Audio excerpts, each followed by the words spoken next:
Behind the loan sharking ring is a debt collection organization called Ghost. For debtors who refuse to pay, Ghost constantly harasses them, forcing them to find money to repay the debt in various ways. Some are forced into prostitution for life, some are forced to beg for limbs, some have to pay in local currency, and some even have to let Ghost collect insurance money. Many victims mysteriously disappear, causing the police to become restless.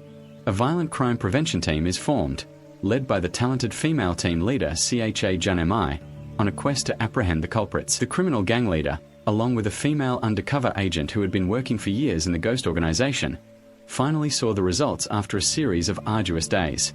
The captain approached the mysterious leader of the Ghost organization, but the old man didn't sit still and immediately wanted to retaliate.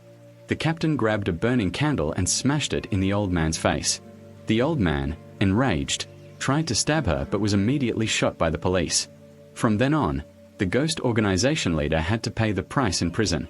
However, the Ghost organization, the ghosts haven't died down after 3 years.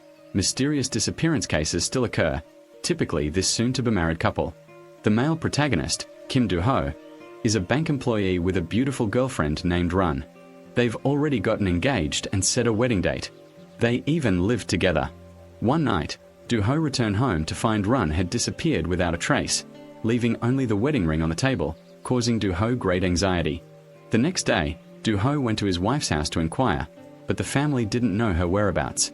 Run rarely went anywhere without telling them beforehand, and she even turned off her phone, making Do-ho suspicious. Suspecting he was missing, he ran straight to the police station to report the crime. There, he met the captain and was directed to the crime prevention team. However, when they learned that he wasn't a family member, the police insisted that it had to be a family member reporting the missing. This made him angry. Is the missing person important, or is the rule important? That's why I say the police are a useless bunch. Luckily, someone intervened. He was forced to go outside and call his brother for help. After his brother arrived to report the missing person, the police still maintained an indifferent attitude because there was no evidence to prove it. The missing man, Run, had no choice but to take Do-hun back home and drink to drown his sorrows. At that moment, Run's wife ran in to report that she had found a pregnancy test in Swang's drawer. Knowing his fiancée was pregnant, Do-hun was overjoyed. But where was she now? This made Do-hun feel depressed. On the other side, a subordinate reported to the team leader about the disappearance that had just been reported that morning. Looking at the missing person's information, the team leader immediately recognized that X was the female spy who had infiltrated the Ghost organization 3 years ago. The team leader knew about the disappearance. There's still a hidden secret, so she wants to quickly resolve it. She leads her teammates to Do-hun's house. The team leader investigates the relationship between Do-hun and Swang. 3 years ago was the first time the two met. That day, he gave her a gift. Oh, it made her heart flutter. Swang chased after Do-hun, wanting to invite him to a meal. Thanking Do-hun, she couldn't refuse. During the meal, they talked a lot, but Do-hun still didn't know anything about X-Dong. After that night, she disappeared. Do-hun thought it was just a fleeting encounter. However, exactly 1 year later, the two met again. It was still a rainy day, but this time X-Dong brought her own umbrella and proactively suggested they start dating. Happiness lasted for the next year, and the two decided to get married.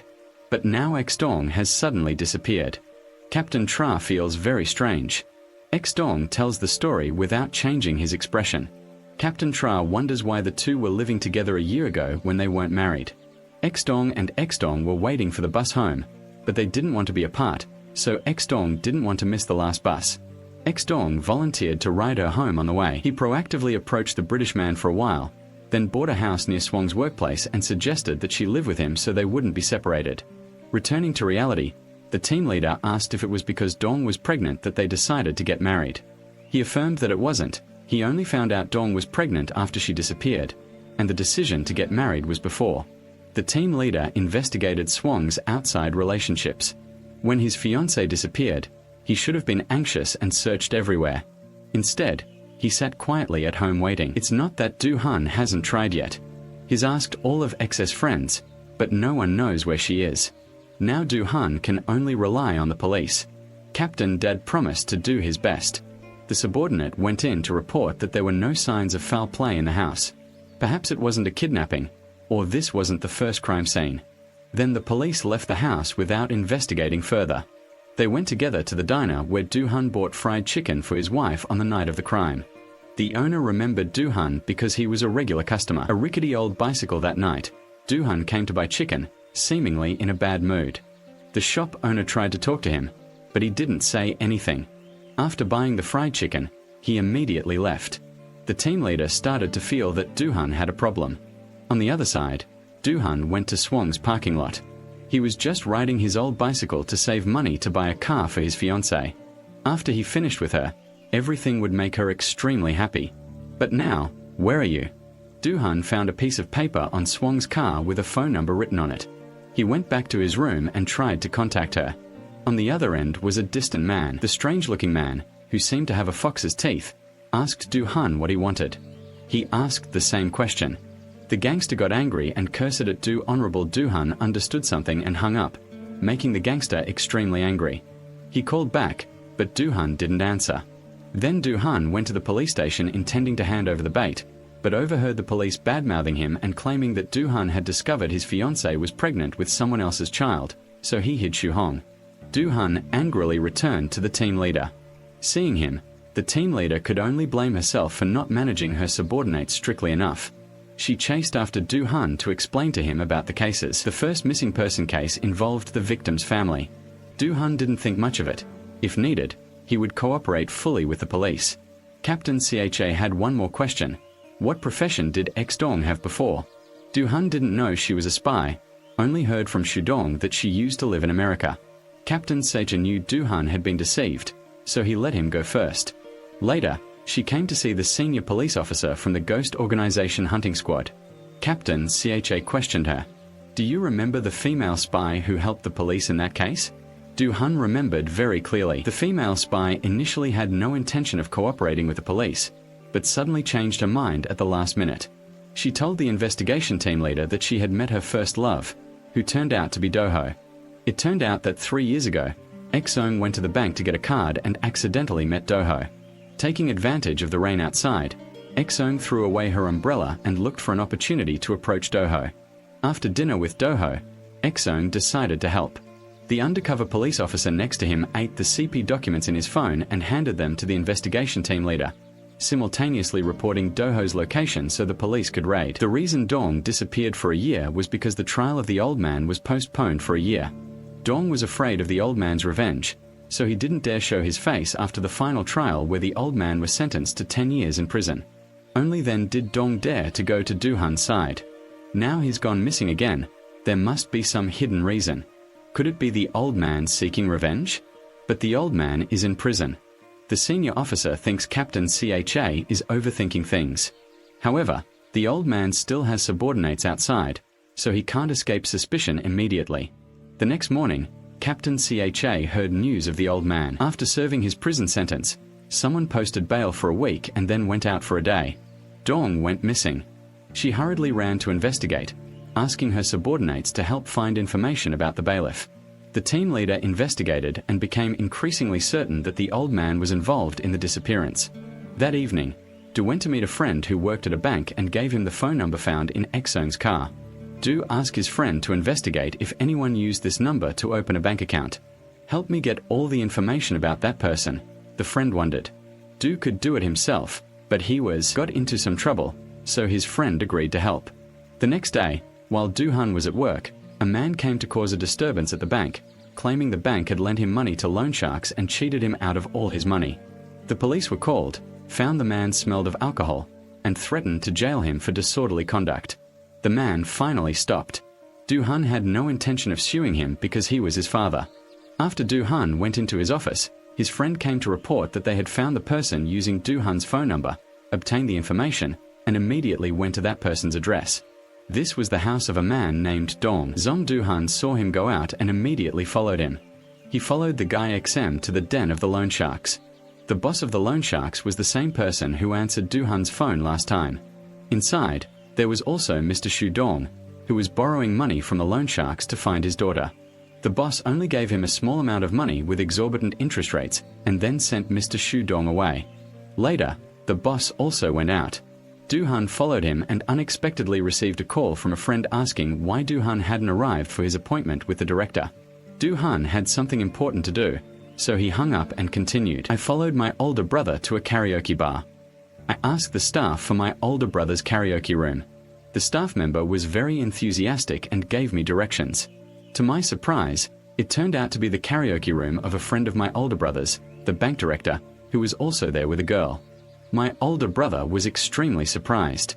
He and my older brother shook hands and got acquainted. They sat down and drank together. My older brother had something he wanted to ask but didn't feel comfortable bringing it up. After the meeting ended, my older brother waited for everyone to leave before inviting my older brother to drink more and talk privately, but my older brother refused, saying, "I'm already drunk, brother." Read the number, called Du-han and arranged to meet him another time. Unexpectedly, it was the number found in the car. Du-han wondered if the boss knew where he was. He just laughed and called his henchmen to deal with Du-honorable. However, they didn't know that Du-han was a former Special Forces soldier in the Naval Guerrilla Unit and could easily take down the whole gang. At this point, the boss was scared and quickly begged Du-han for forgiveness. Unexpectedly, the bodyguards came to the boss's aid. Du-han didn't want to cause trouble, so the henchmen held Du-han back to let the boss escape first. He immediately got in the car and chased after him. On the road, the cunning gang leader ran into the traffic police to ask for help. Du-han quickly turned his car around. The traffic police immediately chased after him, suspecting him of doing something shady. Du-han had to call the team leader for assistance. She immediately drove to Du-han's location. The team leader vouched for him, but the traffic police still wanted to search the car. Unexpectedly, they found a body in the trunk. The team leader was extremely surprised because it was the body of the recently released convict, Song. The senior police officer was also called to the scene. Du-han sat silently in the car. "Calm down. Remember what I said. You're not as good a person as I think. Could it be that she was the one who killed the old man?" Then, more than that, she was taken to the interrogation room. The senior and the captain, her father, all knew about it. Dong used to be the old man's woman, sleeping with him to gather evidence. Could it be that before the old man came to see her, he used that to threaten her, causing her to become cold and lifeless? But the senior had other suspicions. More knew about Dong and the old man's affair. To help his wife hide her dark past, he took action against the old man.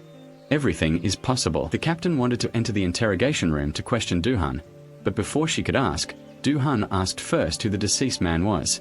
Perhaps because the body was disfigured, Du-han didn't recognize him. The captain showed him a picture of the old man when he was alive. She thought Du-han was the suspect because the victim was found in his car. Du-han wondered if there was another reason why the captain refused to tell the truth, making Du-han angry. The senior officer immediately entered the interrogation room to calm Du-han down. They temporarily detained Du-han to find more evidence. Then the police came to Du-han's apartment to ask the neighbors around. The older brother also went to the bank to take a statement from Du-han's friend. The older brother took out a picture of the old man, but the friend refused to look at it, only showing surprise and asking questions when he learned that Du-han had been arrested. On the other side, the police also brought a picture of the old man. They asked the bank manager, but he also replied that he didn't know. The police didn't get anything. The captain continued to interrogate Du-honorable this time. She told Du-han the truth about the old man's relationship with her. Only now did Du-han realize, remembering that before coming to him, she used to be a prostitute. One time, while drunk, he accidentally bumped into her on the street. After spending the night with her, he threw back some money. Returning to reality, he affirmed that he knew all of Dong's dark past, but he believed she could start over. The interrogator still suspected Dong was hiding many things from him. He would find out for himself. Dong wanted to help, but the interrogator didn't believe him, thinking Dong was hiding something. After leaving the interrogation room, Captain Tra received a call from a subordinate who had found a clue. The subordinate gave Captain Tra an address for her to meet someone. This was a woman in the same industry as X, working at a bank. She was X's best friend. Captain Tra wanted to ask her if she knew about X's first love. X's best friend laughed. Where would X get a first love from working in this industry? Captain Tra asked her to remember X's best friend. X remembered that time when she and X went out for dinner. On the way back, X accidentally bumped into a guy and he threw up on her, but X, not angry at all, she looked at Du-han with a loving gaze. He was drunk and couldn't recognize her. His friends helped Do-hun up and apologized, then led him to a motel. A girl served Do honorable after his friends left. Suang entered the room and claimed to be Do-hun's girlfriend. The girl had to leave. While Do-hun was asleep, Suang confided in him, saying, "Maybe you don't recognize me, but I always remember you." Suang placed a kiss on Do-hun's lips. Unexpectedly, he woke up. Suang immediately left, but Do-hun wanted her to stay a little longer. Do-hun gave her 20 baht an hour to stay together, causing her immense suffering. Suang resolutely left, leaving Do-hun bewildered until he came to his senses. He wanted to chase after her but couldn't see her anymore. Then, returning to reality, his best friend thought Do-hun was Suang's first love. After receiving information that Captain Father had returned, she unexpectedly received a call from her senior through the security camera in the parking garage. Her senior discovered that Song was present at Do-hun's apartment building, but didn't see him meet anyone. Then Song went to the bank where Do-hun worked, made a phone call, and left. Her senior, after following the old man's route, they were lost at a crossroads without cameras. Captain Tra gathered with his seniors and realized that a fork in the road was the way to Do-hun's house. Could it be that Do-hun and the old man Song had met? Following that road, Captain Tra found a coffee shop with security cameras and discovered this. This is where Do-hun met the old man. After Captain Tra immediately returned to the interrogation room, she had to directly question Do Honorable. Unable to keep calm, she thought Do-hun had discovered the relationship between X-Dong and the old man Song. The phone call the old man Song made, it was to arrange a meeting. After discovering that Do-hun had followed the old man to his place, met with him, dealt with the old man, and hid him elsewhere, Do-hun still stubbornly denied it. Captain Tra became even angrier, and the senior officer had to intervene to stop her. Captain Tra was escorted out. The senior officer warned Do-hun that he would not be able to escape punishment. The senior officer showed Do-hun the elevator recording. After Shu Dong left the building, Do-hun went home and drove away. 3 days later, he did not return, which was also the time Shu Dong went missing. On Wednesday, Do-hun returned home and then went to the police station to report the crime. The gang leader questioned where Do-hun had been during those 3 days. He said he had finished searching, but the gang leader didn't believe him, thinking that those 3 days were spent dealing with the old man, hiding his body in the car, and taking Shu Dong to another place. Do-hun still insisted that he didn't want to go out to look for Shu Dong, but how could the police agree? He was taken back to the cell. After the interrogation, the gang leader wanted to take people to Do-hun's house to search. They broke the lock and went into the house, then split up to search for clues. The gang leader discovered traces. Blood on the refrigerator, immediately requested a spray bottle. Minute Non unexpectedly found a streak of blood on the floor. Upon receiving the report, the captain angrily rushed into the room to question Do Honorable, "Where did you hide the body?" Do-hun didn't know how to answer. Suddenly, someone appeared claiming to be a lawyer bailing Do-hun out. He said the blood on the floor was just a nosebleed. The police had no direct evidence but dared to detain him. Unexpectedly, Do-hun's mother was a powerful figure, the chairman of a second-tier South Korean conglomerate. The police forced Do-hun had to go out. His mother came to pick him up directly. However, in the car, he treated her like she was invisible, only talking to the lawyer. It turned out his mother didn't agree to Do-hun marrying Song, so he hadn't returned home for 2 years. His mother helped Do-hun investigate Song and learned about her past. She was even more unwilling for the two to get married. Do-hun immediately wanted to get out of the car and go home. He discovered the door had been broken and there was blood on the floor. Do-hun worried that something had happened to Dong, but it turned out she had a miscarriage on the day Dong went missing. Old Song called, threatened to arrest him and then go see him. Otherwise, he would have someone deal with him. Ex-Jang was scared, which led to the miscarriage. She was worried her husband would find out. Ex-Jang used a towel to wipe away the blood on the floor, leaving a long streak. Ex-Dong left home and went to a private hospital. The doctors examined her and informed her that the child in her womb was gone. Ex-Dong was extremely distressed. She was admitted to the hospital but escaped. The next day, she returned to reality. The police investigated and found out about this. Captain Chn knew he had wrongly accused Dong and wanted to go to his house to apologize. At the time of condolences for the loss of his child, Do-hun couldn't overcome it and kept hiding in the house, refusing to open the door. The captain, his father, had to turn around and leave. The next day, Do-hun calmed down and decided to go look for his wife. The only clue was at the big boss's place. Du-hun wanted to go to the loan shark's hideout, but unexpectedly, Du-hun saw the big boss beaten up badly. He blocked the car, took the big boss away, and threw a brick at him. The thugs immediately chased after Du-hun, but they couldn't catch up. Du-hun took his bicycle and returned to where the big boss was, charging straight at the man who was on the phone, asked for help, then stole the car and took the boss to an empty plot of land. The boss questioned him if he knew who the worm was. The boss said he didn't know unless it was someone who borrowed money from him, but this Jun was very familiar. The boss knew a girl named Jun Su-hai, and Su-hai was actually Su-dong. The boss recounted that he was introduced to Su-hai by the worm guy, and only then did he have the opportunity to meet Su-hai. Seeing the worm guy with a beautiful younger sister, the boss agreed to lend him money, but the amount was beyond his means. The boss introduced the worm guy to the ghost organization, which had many ways to repay the debt. Strangely, the boss didn't know how the worm managed to pay off all his debts to them. Maybe he used Su-hai as a bargaining chip. Unexpectedly, the boss received a phone call. He called the person on the other end, Director Seo. He immediately snatched the phone and listened. The worm wanted to meet Director Seo, but the boss wanted to know Doho's address to contact him himself. People from the ghost organization wouldn't reveal their location.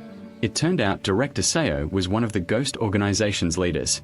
He warned Doho to be careful of the person he had just saved.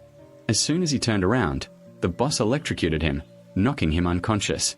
Director Seo was gone. They were immediately pleased and sent someone to pick up Du Honorable later. Du-hun woke up to find himself in a car with thugs covering his face, preventing him from seeing the route. Du-hun wanted to go to the toilet, but the thugs wouldn't let him, so he defecated in his pants. The thugs were forced to stop the car.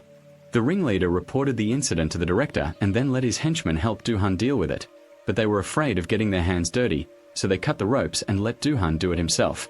This made the thugs regret their actions. Du-hun easily dealt with them and escaped from the toilet outside. The ringleader saw his subordinates. After a while, he noticed something was wrong and rushed to the restroom to look for someone, but Doho had disappeared without a trace. After cleaning himself up, Doho continued his search for his wife. He spotted two burly men approaching and immediately went into a shop to borrow a fork. However, the two men received a phone call and turned around.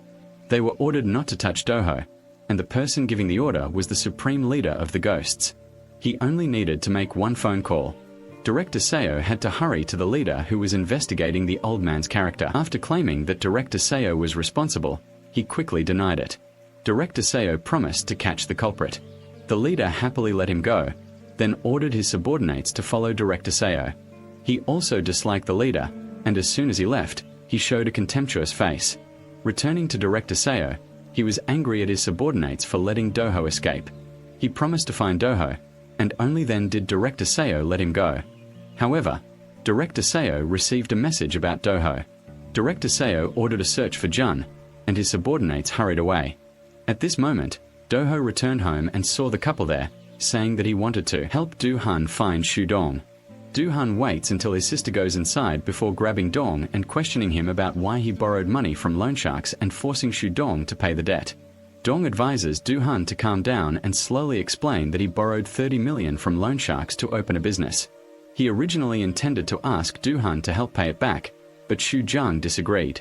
She paid the debt herself. Du-hun wonders where Shu-dong got so much money from. Maybe it's because of his best friend. Shu-jung said to keep this a secret. Du-hun is angry. What else is he hiding now? He wants, knowing where his best friend X-dong was, he trembled and had to tell the truth. Then, Du-hun went to find his best friend X-dong. Captain Dad was also there. Du-hun ignored her and went straight to the point. Do you know where X-dong is? His best friend didn't know. Du-hun immediately left. Only then did Captain Dad realize that his best friend X-dong was hiding the fact that she and Du-hun were dating. His best friend was forced to be honest with Captain Dad.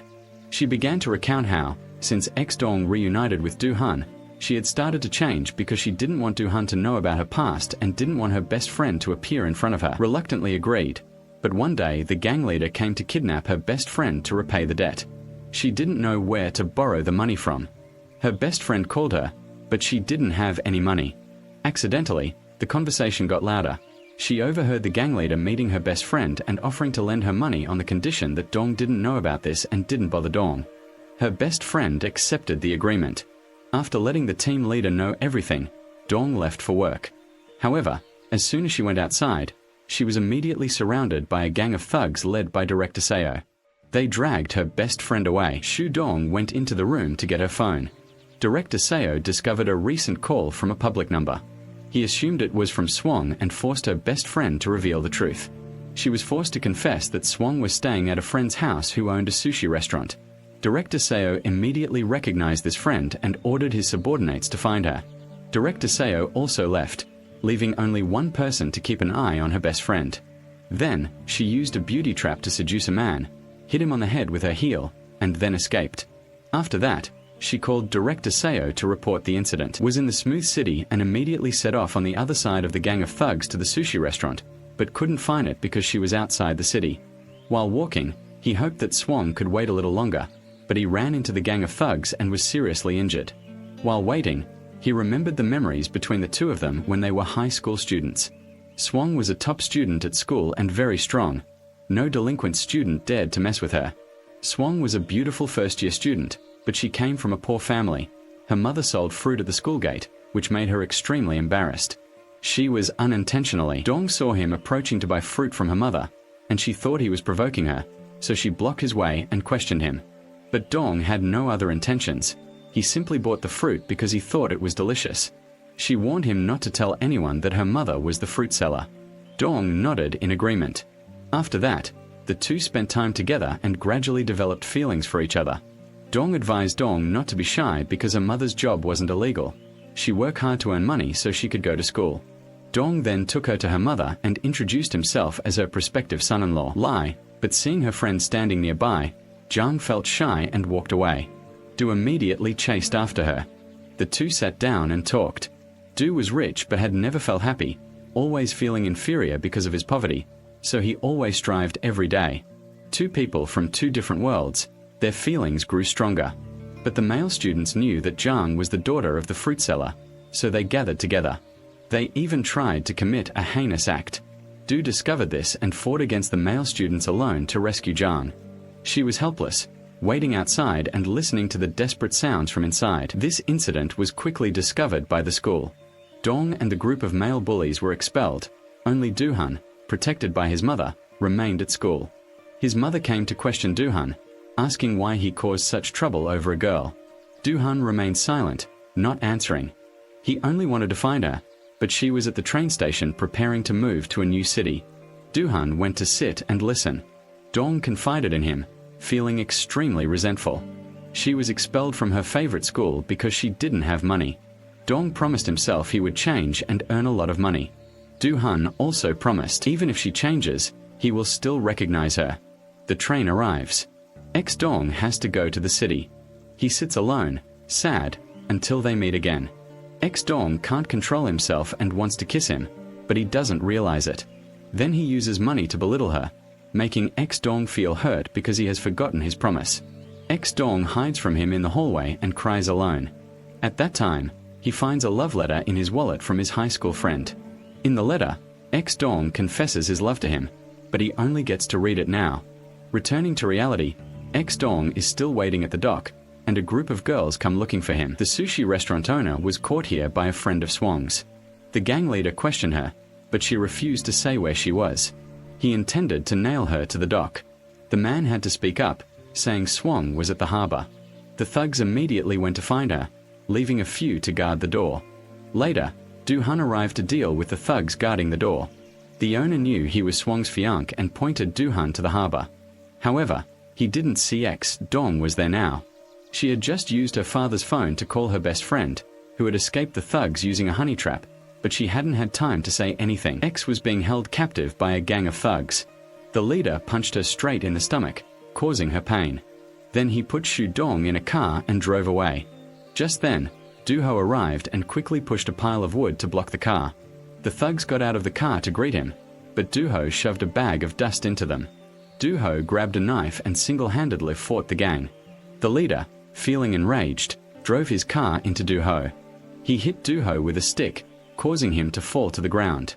He then called Director Seo to talk to him. Director Seo didn't know who Duho was and asked him not to follow them, otherwise he would pay the price. Stronger living in the city, he only wants Shu Dong.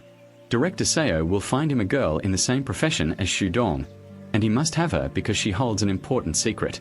3 years ago, Director Seo discovered that Shu Dong was secretly having an affair with the team leader and secretly planted a listening device on him.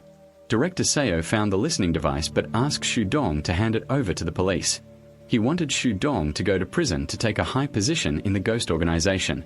Director Seo promised to help Shu Dong clear her name so she could have a chance to start over. So Shu Dong agreed to help the police catch Shu Dong. Returning to reality, the leader asks Director Seo how to handle Doho. He wants to leave Doho to fend for himself. The thugs then drive away. Doho lies still, unable to do anything. He sees his wife Shu, painstakingly picks it up. Doho is extremely distressed, blaming himself for not being able to save her. Meanwhile, on the other side, Captain Tra receives a report from his best friend. Knowing that Doho is in danger, she immediately sets off to Incheon. At the same time, she asks her subordinates to pinpoint the bot's exact location. After using the phone, Captain Tra unexpectedly receives a call from Doho. She helped locate his phone. It turned out that Do-hun had secretly put the phone in his jacket pocket. The gang leader asked his subordinates to locate him and at the same time called Do-hun's father. He found Do-hun seriously injured, but the first thing Do-hun asked was, "Have you found my wife yet?" On the other side, the subordinate felt confused as to why the captain was looking for Do Honorable knowing something was wrong. The senior officer asked him to send the location immediately. He also wanted to go investigate. At this moment, Dong woke up in the car and saw the thug fondling his thigh. Dong remembered the lesson her husband taught her.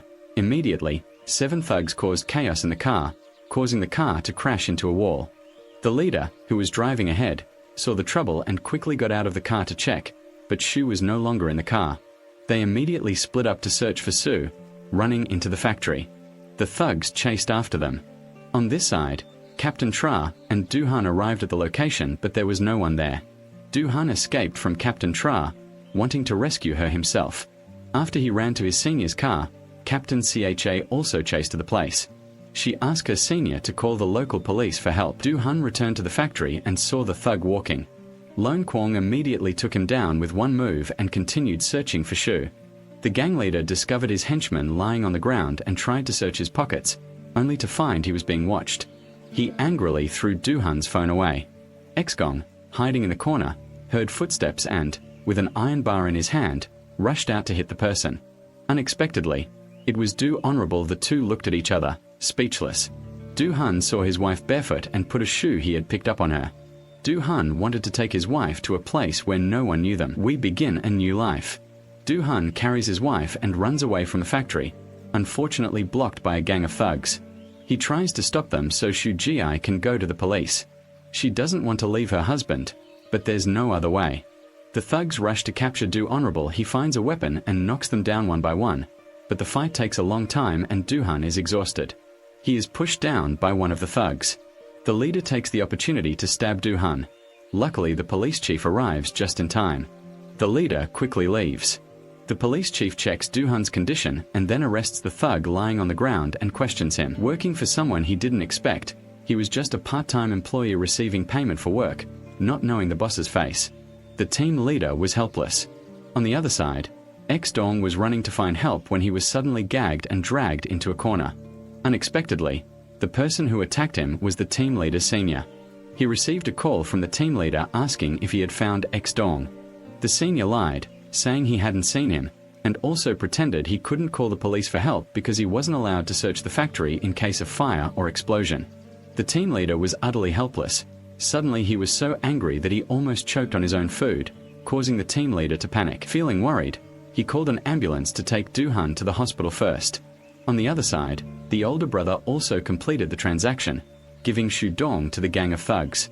They immediately took Shu Dong away. On the way, a motorbike followed them, suddenly swinging a stick and kicking the thug's motorbike, causing an accident. Then another car appeared. A man in black took Shu Dong to his car, and the owner was a woman. She was sitting holding Shu Dong in her arms. At this time, Do-hun was being checked in the hospital.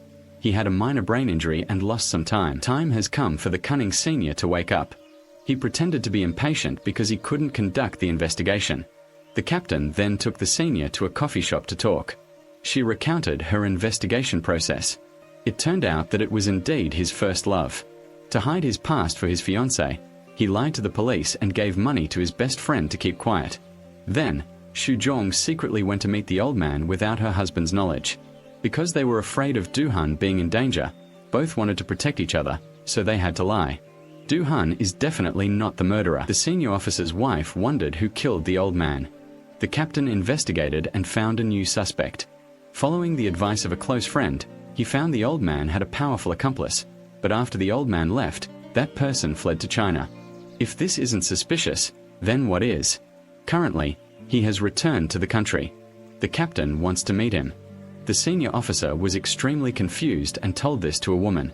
She was an accomplice of Director Seo. The senior officer told the woman that if the captain investigated in this direction, they would quickly find Director Seo and his accomplice. The senior warned the team leader to keep a close watch on the team leader, otherwise she would be in danger. The senior reminded the woman that if she dared to touch the team leader, he would bury them all with him. Then the woman returned to Director Seo's place and saw him beating the gang leader for letting Shudong disappear again. Director Seo angrily chased the gang leader out and asked the woman what she wanted. She recounted the senior's words. The police are searching for Lai, the gang leader's right-hand man. However, Director Seo was not worried about the police but more worried about the gang leader, according to the intelligence he received. The leader is also looking for Lai.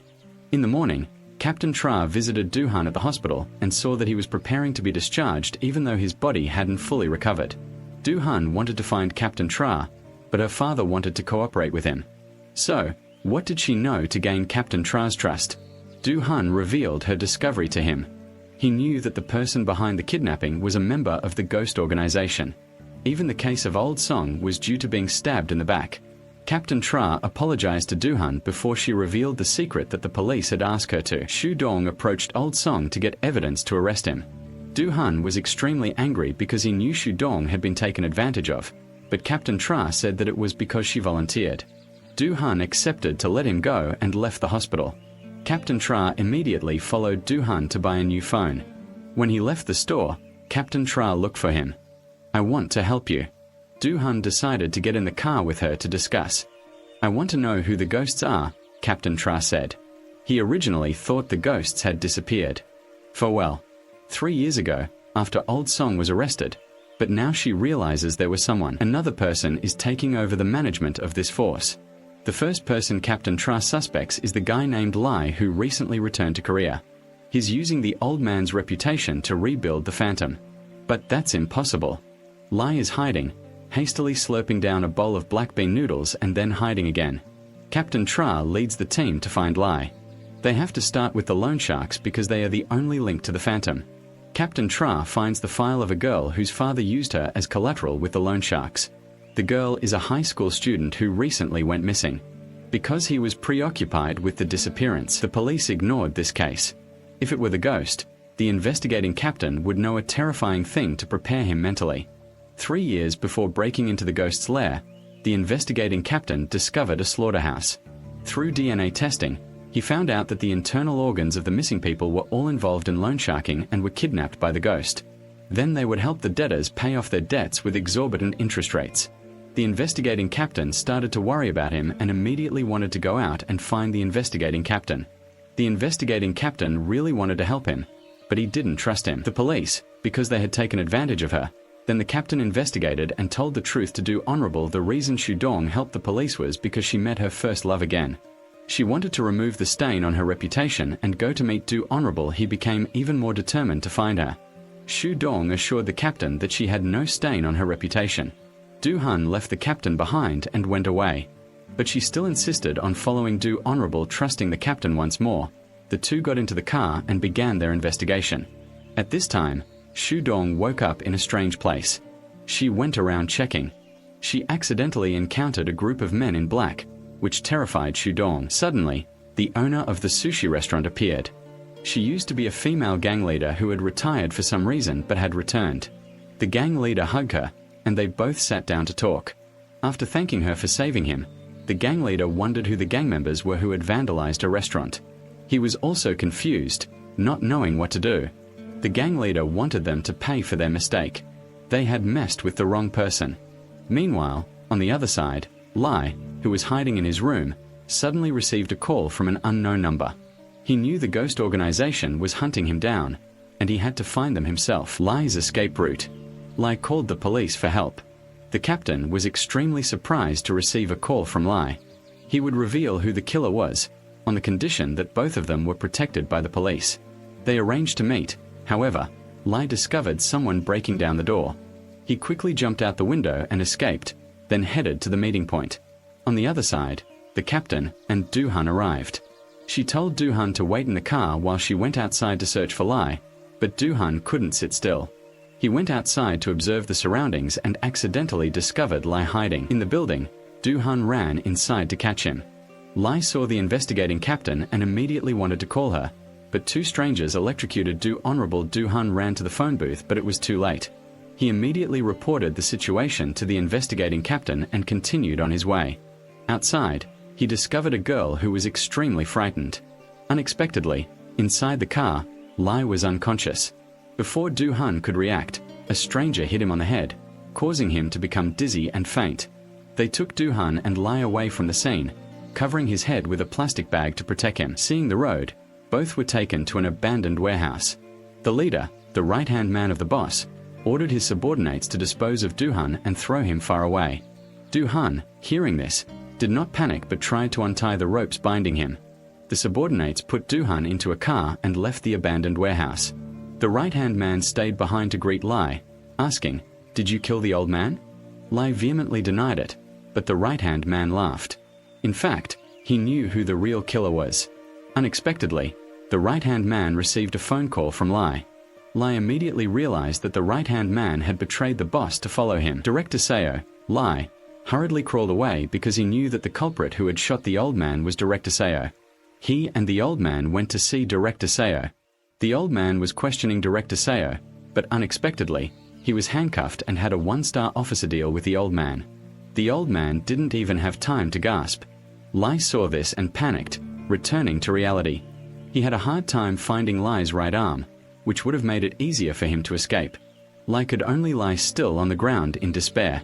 He turned to threaten the right-hand man behind the old man, who was an extremely powerful person. "If that person knew what you guys did, surely no one could escape." The right-hand man laughed. He knew the leader too well, while Lai had only heard of him but never met him. The right-hand man didn't want to betray the leader, but he was extremely resentful of the old man. The old man had once forced the right-hand man to kneel and lick his shoes, so the right-hand man decided to cooperate with Director Seo to take revenge on the old man. The right-hand man reminded Lai to lie still and wait. Someone would come very soon to help him end his suffering. On the other side, the director, Seo, also called the gang leader to gather his subordinates to prepare to go to the abandoned warehouse to eliminate Lai. At this time, Lai, who was stronger, was taken to a remote field where a group of thugs planned to deal with him. One of them tried to drag Lai out, but he immediately subdued him. The other rushed in but was blocked at the door. He angrily drew his knife to attack Seo, but he was no match for him. After dealing with the thugs, Lai took one of them hostage and brought him back to the abandoned warehouse. There, he knocked out the thug and went inside to find his right-hand man, who was surprised by the return. Du-hun was in a hurry.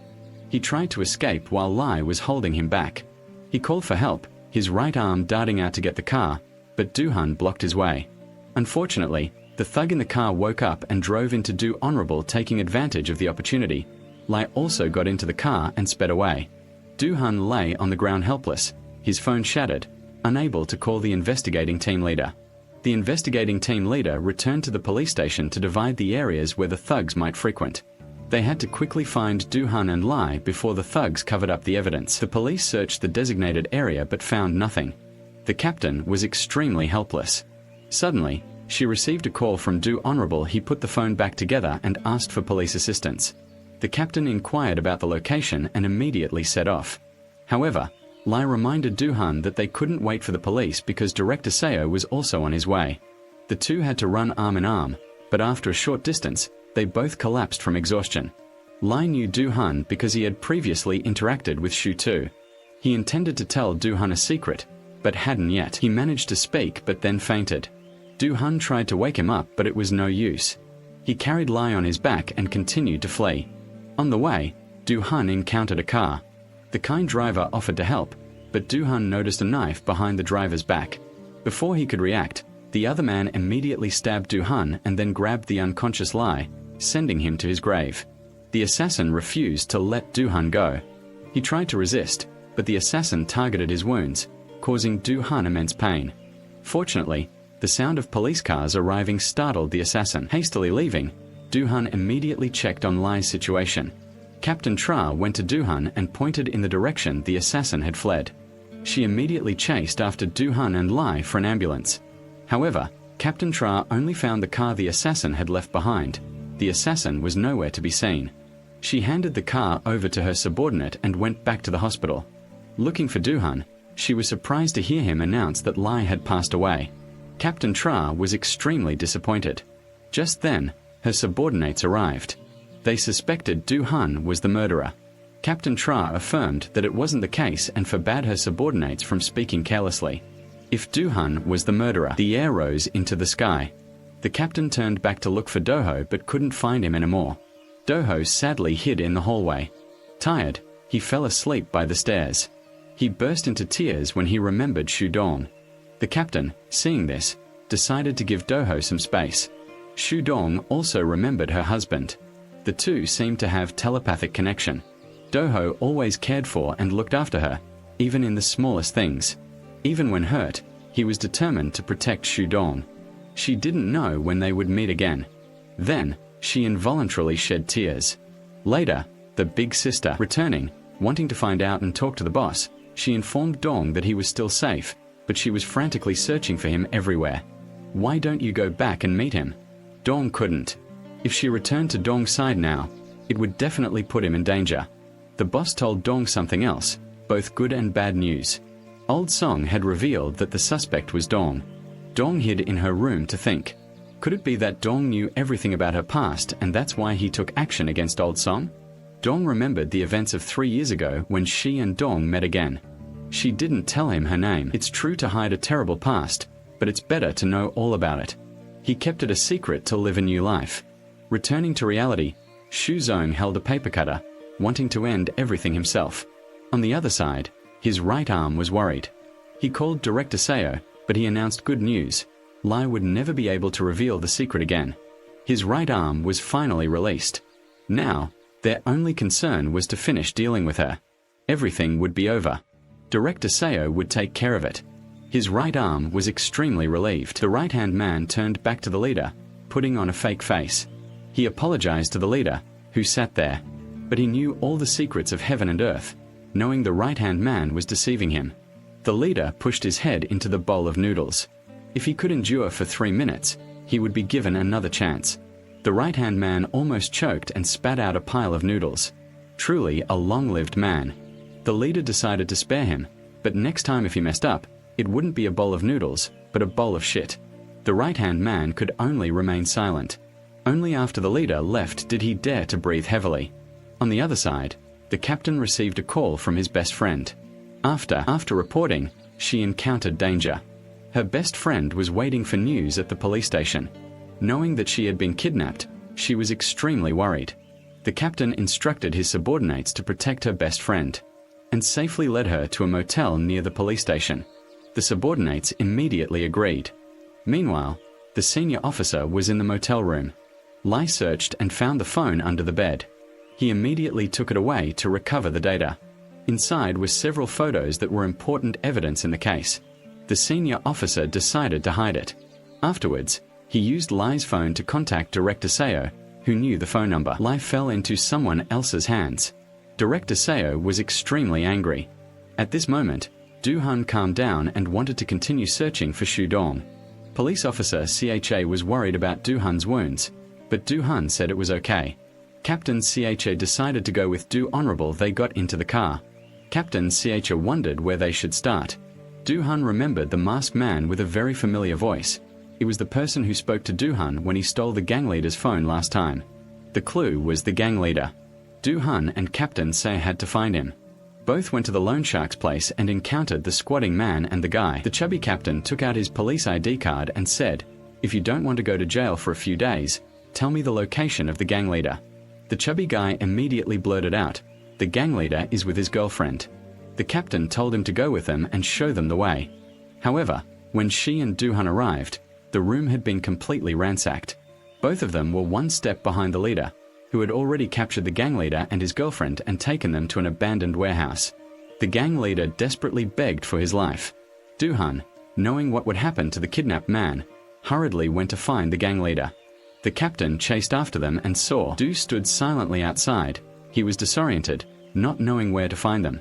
The captain advised him to calm down. The thugs acted so rudely, they certainly hadn't found Shudong yet. Maybe she's still safe. Shudong is in the hospital right now.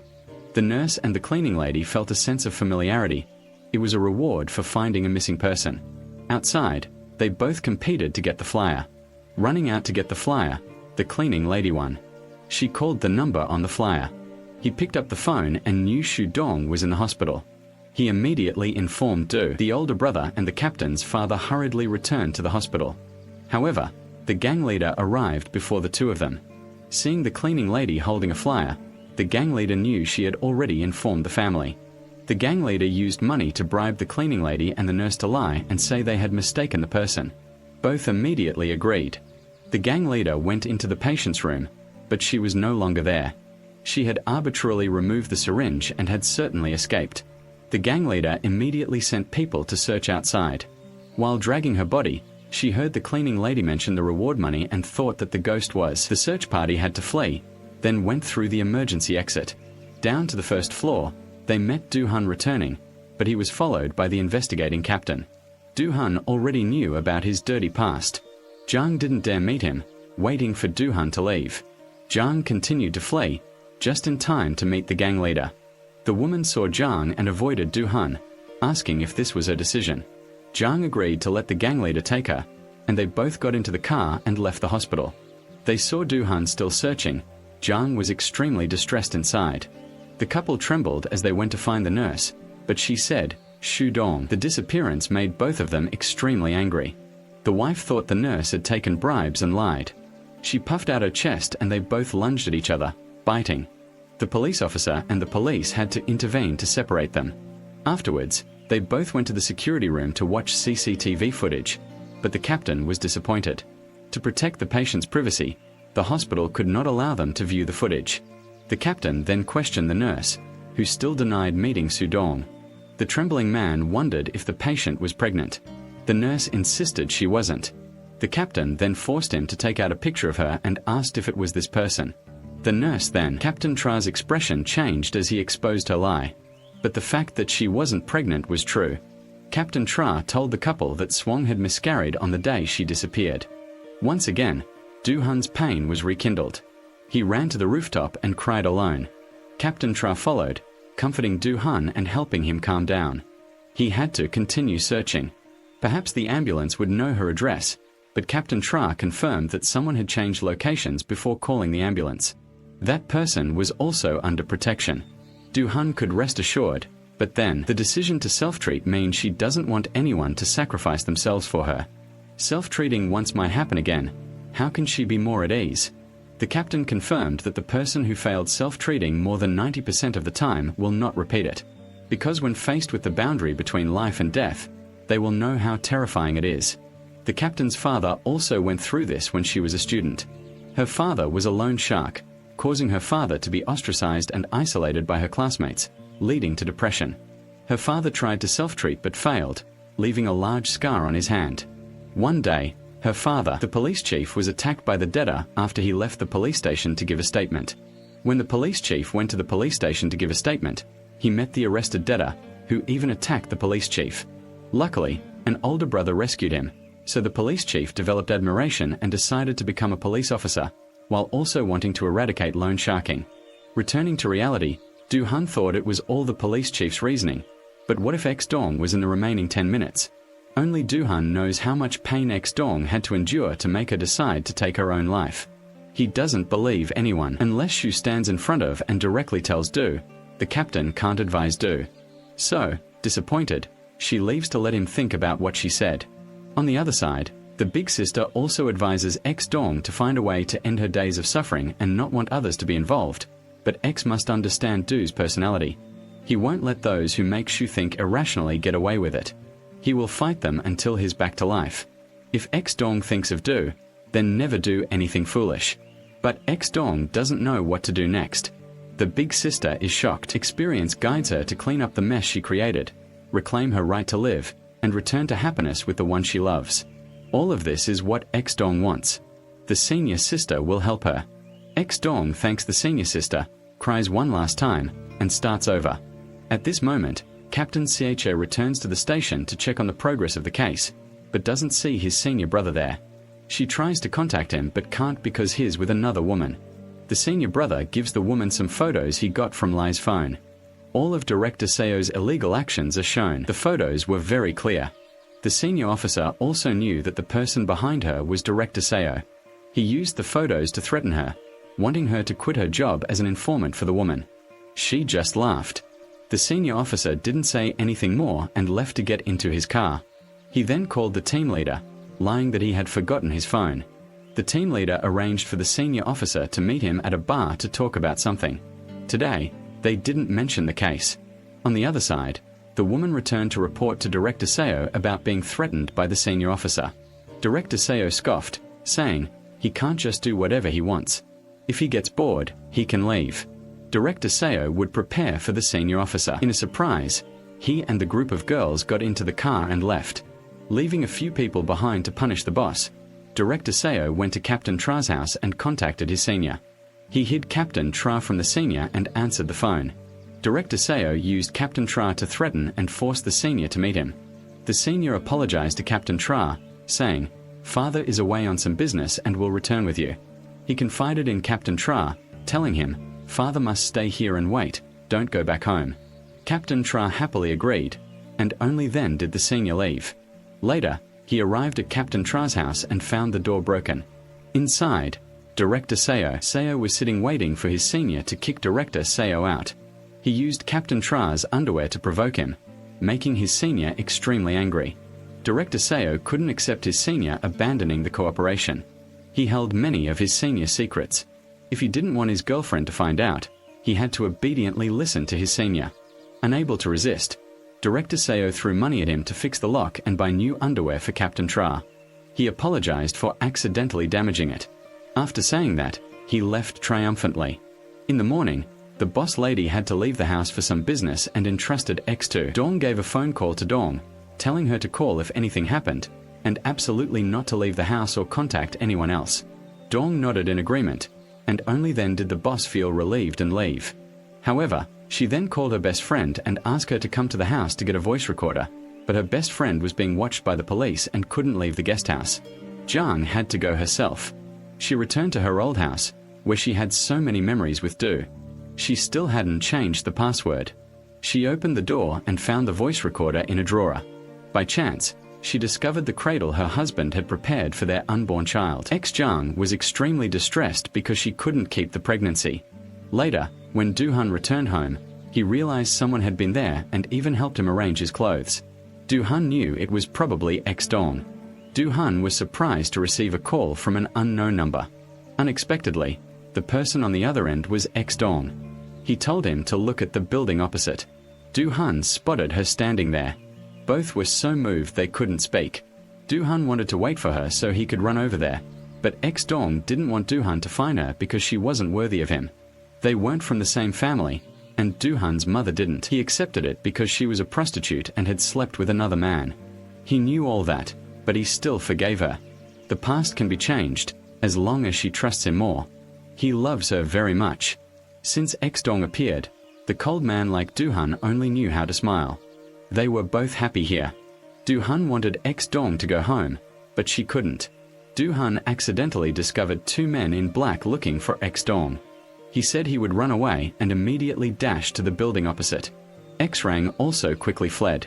The two men in black immediately chased after her, cornering her. He threw the recording device down and was caught by them. The ringleader bribed the security guard to distract the police, making it impossible for him to find X. The policeman, helpless, shouted loudly to the other side. The captain investigated and reopened the case of the old man and the ghost organization 3 years ago, because it was definitely related to the current case. However, some files had disappeared. The captain questioned his senior, who pretended not to know. In reality, his senior had destroyed the police files. The police were the ones holding the case files. The captain's suspicion arose internally. There's a spy from the ghost organization. Suddenly, she receives a call from Do Honorable. She rushes to meet Do Han and gives him the recording device that Xdong threw back to the team leader. Do Han must hand it over to the police. The team leader will bring it back and ask his subordinates to recover it. They will soon know what secrets it contains. At this time, Swang is taken to an abandoned warehouse. Director Seo and she used to be together. He really likes Swang's beauty. If she sells it abroad, she will surely get a good price. Swang is extremely contemptuous of him. Director Seo temporarily spares Swang and gives orders. The gang members took their boss away after beating him black and blue. The leader led the boss to Director Seo's office. He demanded that the boss sit up and drew a script for him. Confess to kill the old man, then you must confess to the crime for me. The boss had no strength to resist. Director Seo then played his girlfriend's voice for the boss. If the boss didn't obey, he knew what would happen to his girlfriend. The boss quickly nodded in agreement. After that, Director Seo led the boss to the leader. Seeing the boss beaten black and blue, the leader fed him a piece of meat so he would have the strength to answer the leader's questions. Asked the reason why the boss killed the old man, saying it was because of a dispute over a girl named Swang. Hearing this, the leader immediately sensed the deceit and treachery of the underworld. They wouldn't fight over a woman. He told the boss to shut his mouth, finish chewing the piece of meat on the ground, and then have someone lock the boss up. Whoever let him die would be sent to join his friends. Director Seo turned pale and ordered the leader to follow the leader's instructions. He gave a few warnings and then let him go. Director Seo returned to his room, furious. He called his senior in the police. Unexpectedly, the leader requested that the boss be handed over to the police for processing.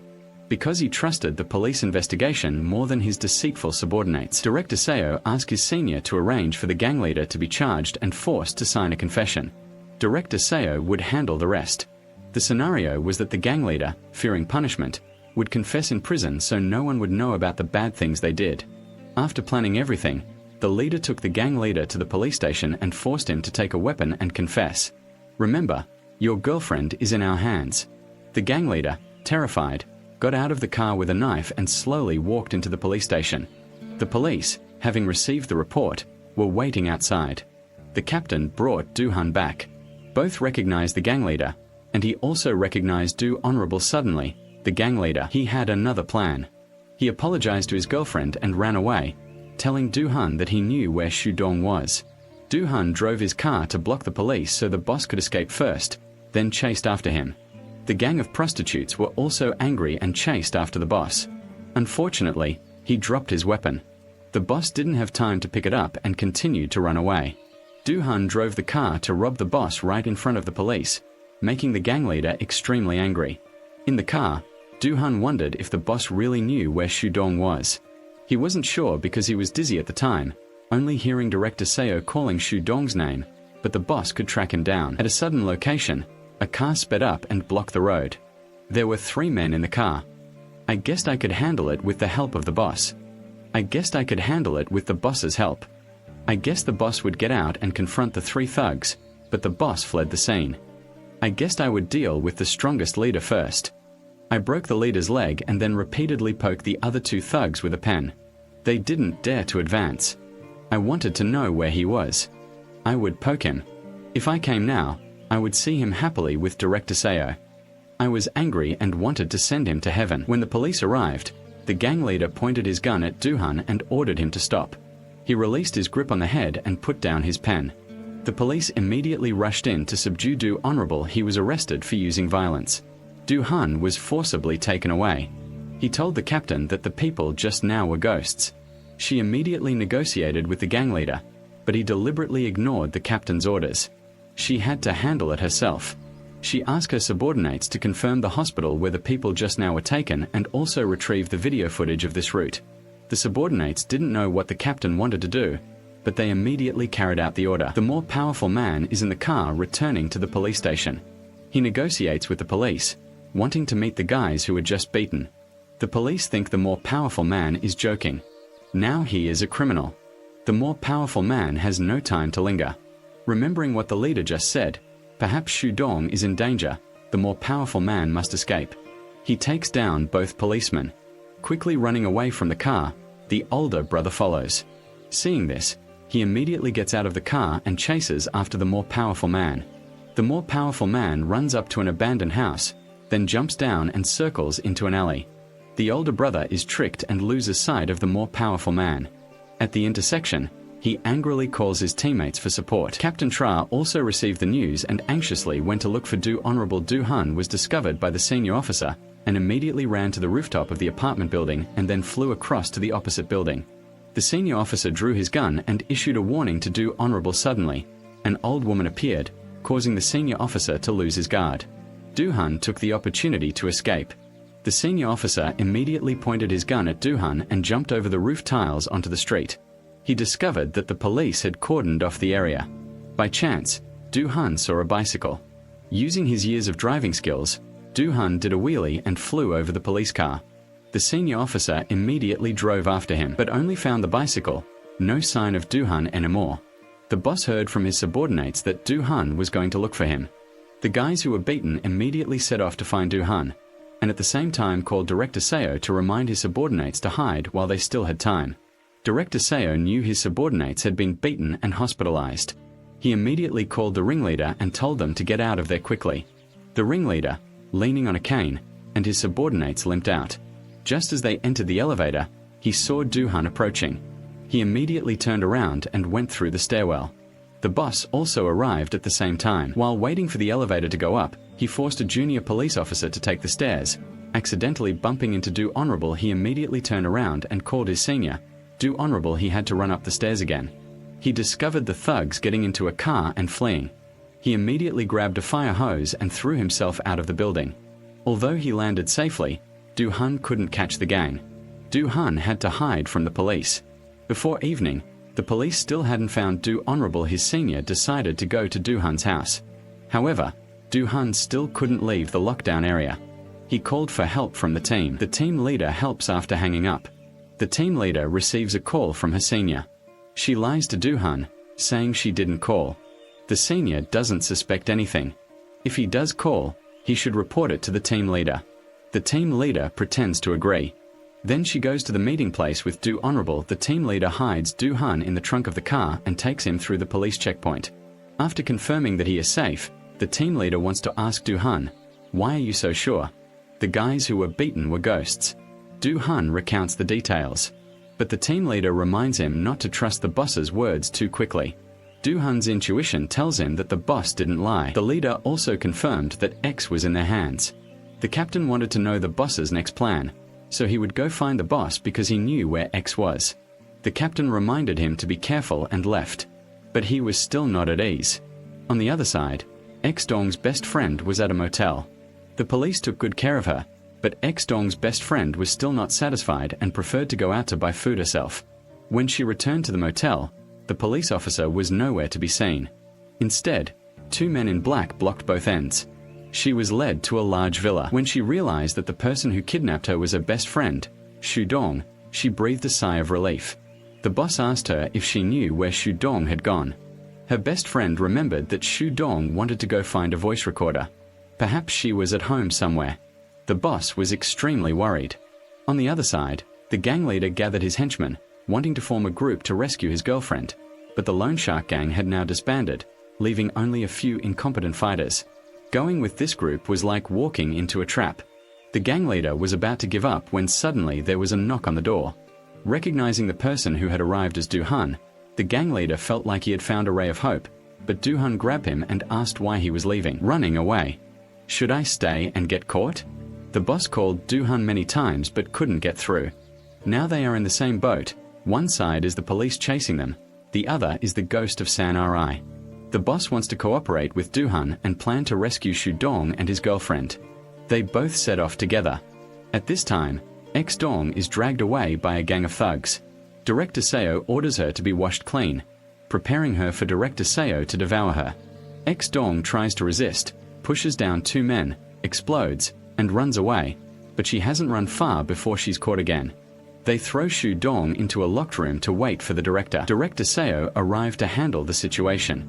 Later, Director Seo and his subordinates went to open the door and discovered Shu Dong blocking it. He ordered his subordinates to push the door open. Shu Dong couldn't resist. Several men quickly pushed the door open, and Director Seo went in, terrifying Shu Dong. She held a piece of broken glass to her neck, intending to end it there. Just then, Director Seo received a phone call from his right-hand man informing him that the boss was in Director Seo's office and demanded that he return immediately. Director Seo had no choice but to spare Shu Dong. This time, she was taken back to her original place with the boss's girlfriend. The boss and the gang leader went outside the abandoned warehouse and saw a large and aggressive group of thugs. The boss didn't dare to act, but the boss kept rushing inside. The boss's girlfriend had a way to escape. She asked for help, then took a lighter from her back pocket and lit the ropes binding her. The boss's girlfriend escaped. She wanted to untie herself, but she asked the boss's girlfriend to go call the police. She immediately agreed. Unfortunately, the fire spread to the back, causing her to panic. When the boss and the gang leader went in, the fire had spread. The boss stayed behind to call the fire department, and the boss rushed into the fire. Dong and quickly poured water on himself to prevent his clothes from catching fire. He noticed something and rushed towards her. X-Zong also saw Dong and was surprised when Dong was hit by the fire, causing him to fall unconscious. It's unknown if X-Zong is okay. On the other side, Director Seo returned to his office.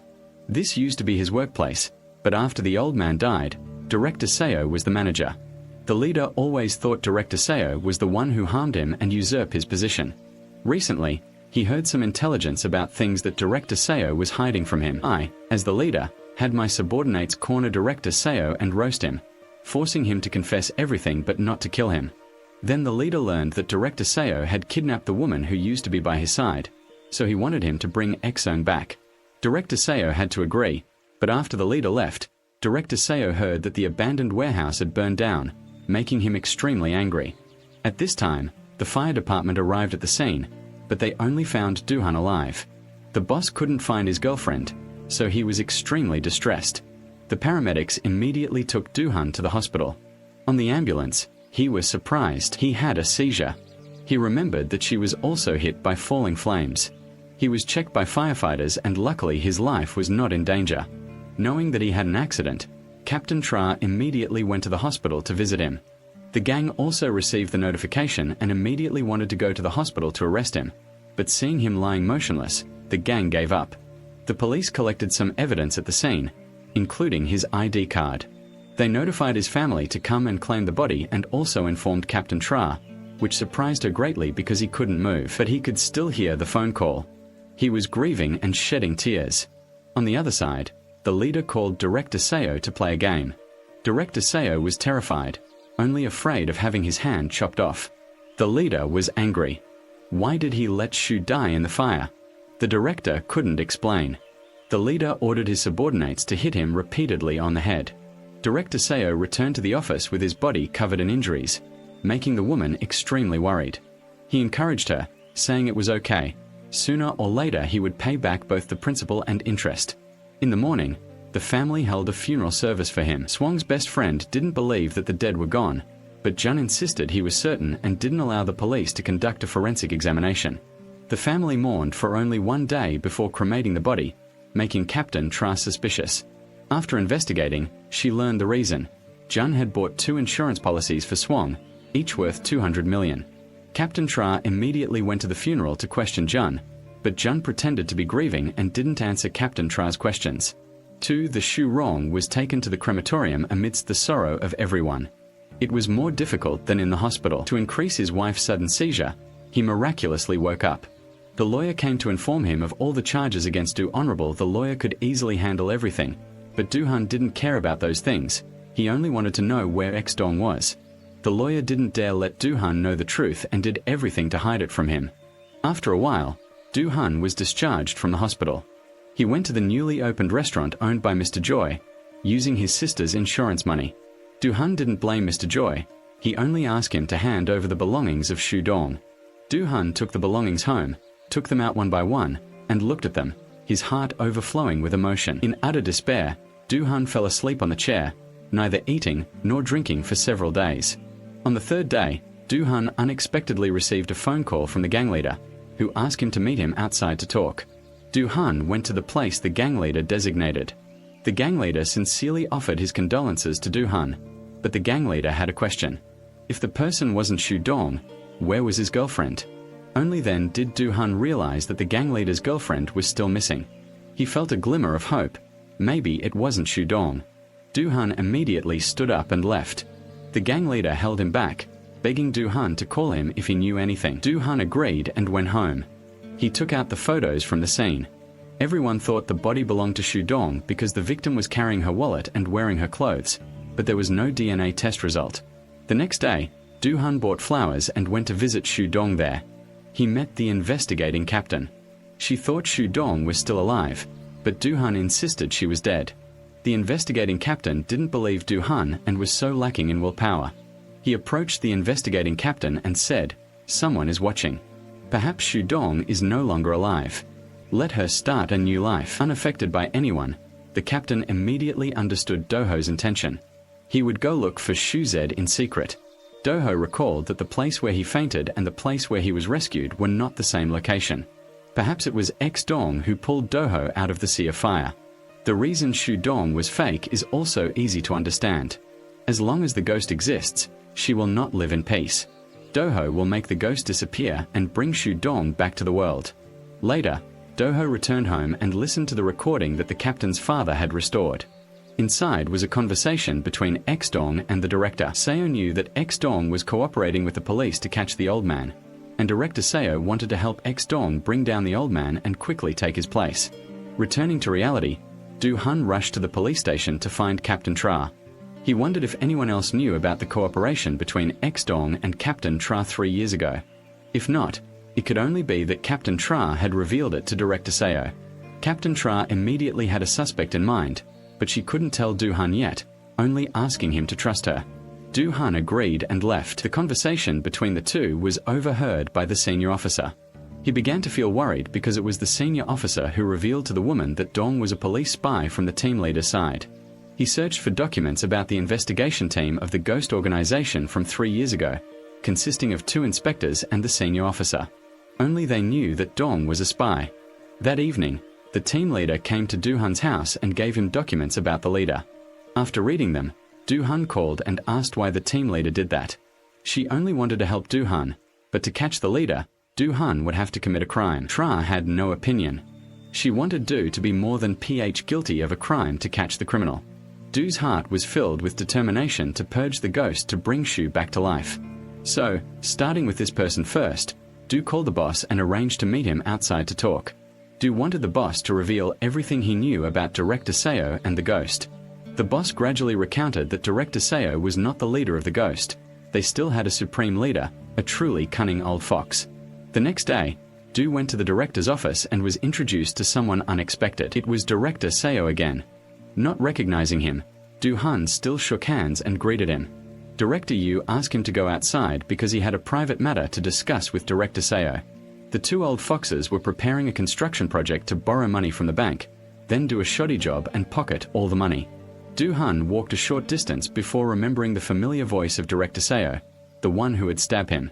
Du-han immediately reported to the team leader to investigate, then returned to find Director Seo. Du-han wanted to replace Director Seo and see him off. He happily agreed. Du-han took Director Seo down to the parking garage. He showed a hesitant expression. The final rhyme decided not to take action. Director Seo mentioned the deceased Shu Dong again, making Du-ho extremely angry. He got into his car and left. Du-ho immediately followed. On the way, he contacted Captain Tra and gave her the location. Du-ho followed Director Seo down to the parking garage, wanting to rush into the men in black to take revenge. But Captain Tra reminded him in time so as not to affect the big plan. Du-ho just drove past them. After Captain Tra arrived, Du-ho remained calm. If he acted rashly now, the plan would be ruined, and even the fake Shu Dong would be exposed. Pulled her back into the dangerous vortex. At that moment, the team leader questioned why Director Seo had come to the bank. It was still uncertain, and Du-ho wanted to investigate further before reporting to the team leader. She reminded Du-ho to be careful and left. Unfortunately, when the team leader got out of the car, he was spotted by security cameras. His subordinates immediately reported to Director Seo, who ordered his men to surround the team leader and see who dared to do anything. But they drove away. On the other side, Director Seo called his senior, reminding him to keep an eye out. The captain investigates if he doesn't want her to become a soulless, threatened figure. The senior officer is extremely angry but can't do anything to Director Selo. Then Director Selo goes to the leader to inform him about the progress of the construction project. They will rake in about 30 billion won. The leader is extremely satisfied. For the first time, Director Seo wasn't beaten by the leader. He feels proud and leaves. Towards the capital, after investigating the construction project, he finds a shell company. He opens it to legitimize the loan process. Unexpectedly, he meets an acquaintance and learns that his mother is the owner of the ghost company. Do-ho questions his mother, asking why she does illegal things. She doesn't want to answer, and the common refrain of those who do wrong is, "It's all because of you, Do-ho." Do-ho can't accept this. On the other side, the captain calls the station for support and sends someone to investigate Director Seo's office. A subordinate informs the senior officer that he has already left. Just as the senior officer arrives, he wants to advise the captain to give up on the senior officer. He already knows that Director Seo is involved with ghosts and all the missing person cases are caused by ghosts, but they are not something we can control. He couldn't touch the captain, who was angrily scolding his senior for acting against his conscience just because he was afraid of ghosts. As a police officer, he didn't want to argue with the captain. The captain felt resentful and went back to the station, only to hear his colleagues discussing how he couldn't touch a ghost. The captain was extremely depressed. That evening, a woman came to see the loan shark. She was the one who had stolen all of the loan shark's customers, making him extremely angry. Dong wanted to share the commission with the loan shark to avoid competing for customers, but he refused and even held a knife to her neck. Dong didn't. Afraid of dying because I've died once already, I felt I couldn't confront the woman in front of the lender, so I had to give up. At this moment, Do-hun led his boss to the hideout of the loan sharks. After dealing with the guards, Do-hun directly negotiated with the lender. He wanted to invest in a business with him. Do-hun only collected interest at the bank rate, and the lender set his own interest rate. Whatever was left, he could pocket. The lender immediately agreed. Do-hun happily left. As Do-hun and his boss left the office, the lender accidentally saw a group of men in black entering. Do-hun recognized them and grabbed. The boss immediately wanted to go back and check on the gang leader holding him, but he couldn't. He asked permission to leave first. He took his car and followed the gang of thugs. He discovered they were exchanging debtors, so he called the team leader and drove to follow them. The two met at an abandoned warehouse. The team leader went first, and the thugs would cover their rear. After discussing, the team leader went inside. The gang of thugs saw her and quickly announced the evacuation of the debtors. A group stayed behind to cover their rear, but the team leader beat them up. When she entered the room, she couldn't find the debtors anymore. They were all taken by the gang. The thugs led the gang out of the city, then approached to greet each other. The leaders of both sides rushed forward and fought very quickly. The thugs were unexpectedly knocked down. The gang leader appeared, and the gang leader quickly fled. The captain investigated and asked why he was there. The captain was following the girl but evasively claimed he was investigating a drug trafficking ring. The police quickly arrived and arrested the gang members, bringing them to trial. The captain wanted to demand the girl's release because the case involved the ghost, but the captain disagreed, saying the case belonged to the Central Police. He led the gang back. On the way, he received a phone call and had to get out of the car to answer it. The director, Seo, demanded the release of his men, sending a picture of the police captain threatening the senior officer, forcing him to comply. He drove away, then staged an accident. The subordinates in the car were all unconscious. The senior officer immediately dragged the ringleader out. "If you're smart, get out of here quickly," the senior officer said, using the walkie-talkie to announce that the car escorting the suspect had been in an accident. The police captain rushed to the hospital to find the senior officer, but he didn't have the courage to meet him. Later, the police captain met with the police officer and informed him that the ringleader had escaped. The police officer told her that everything wasn't a coincidence. There were posts inside the police force. He wanted the team to. The chief investigator finds the culprit first before continuing to help Do-hun deal with the ghost. The chief investigator is extremely troubled. She goes to a bar to drown her sorrows. She accidentally encounters a senior figure entering to meet a woman. The chief investigator is extremely distressed because this woman is also a ghost from another side. After escaping, she goes to the loan shark to confront him, claiming Do-hun is following her. After dealing with all of the loan shark's henchmen, the leader chases after him. The loan shark is forced to admit that his boss and Du-han were once here before he became the leader. The gang leader, wanting to find Du-han, accidentally overheard their conversation. She came to negotiate the previous agreement with the lender, but was afraid the gang leader would recognize her, so she hid outside. Knowing he was targeting Du-han, Zhang couldn't sit still. Later, the gang leader found Du-han while he was helping a girl who had fallen off a motorbike.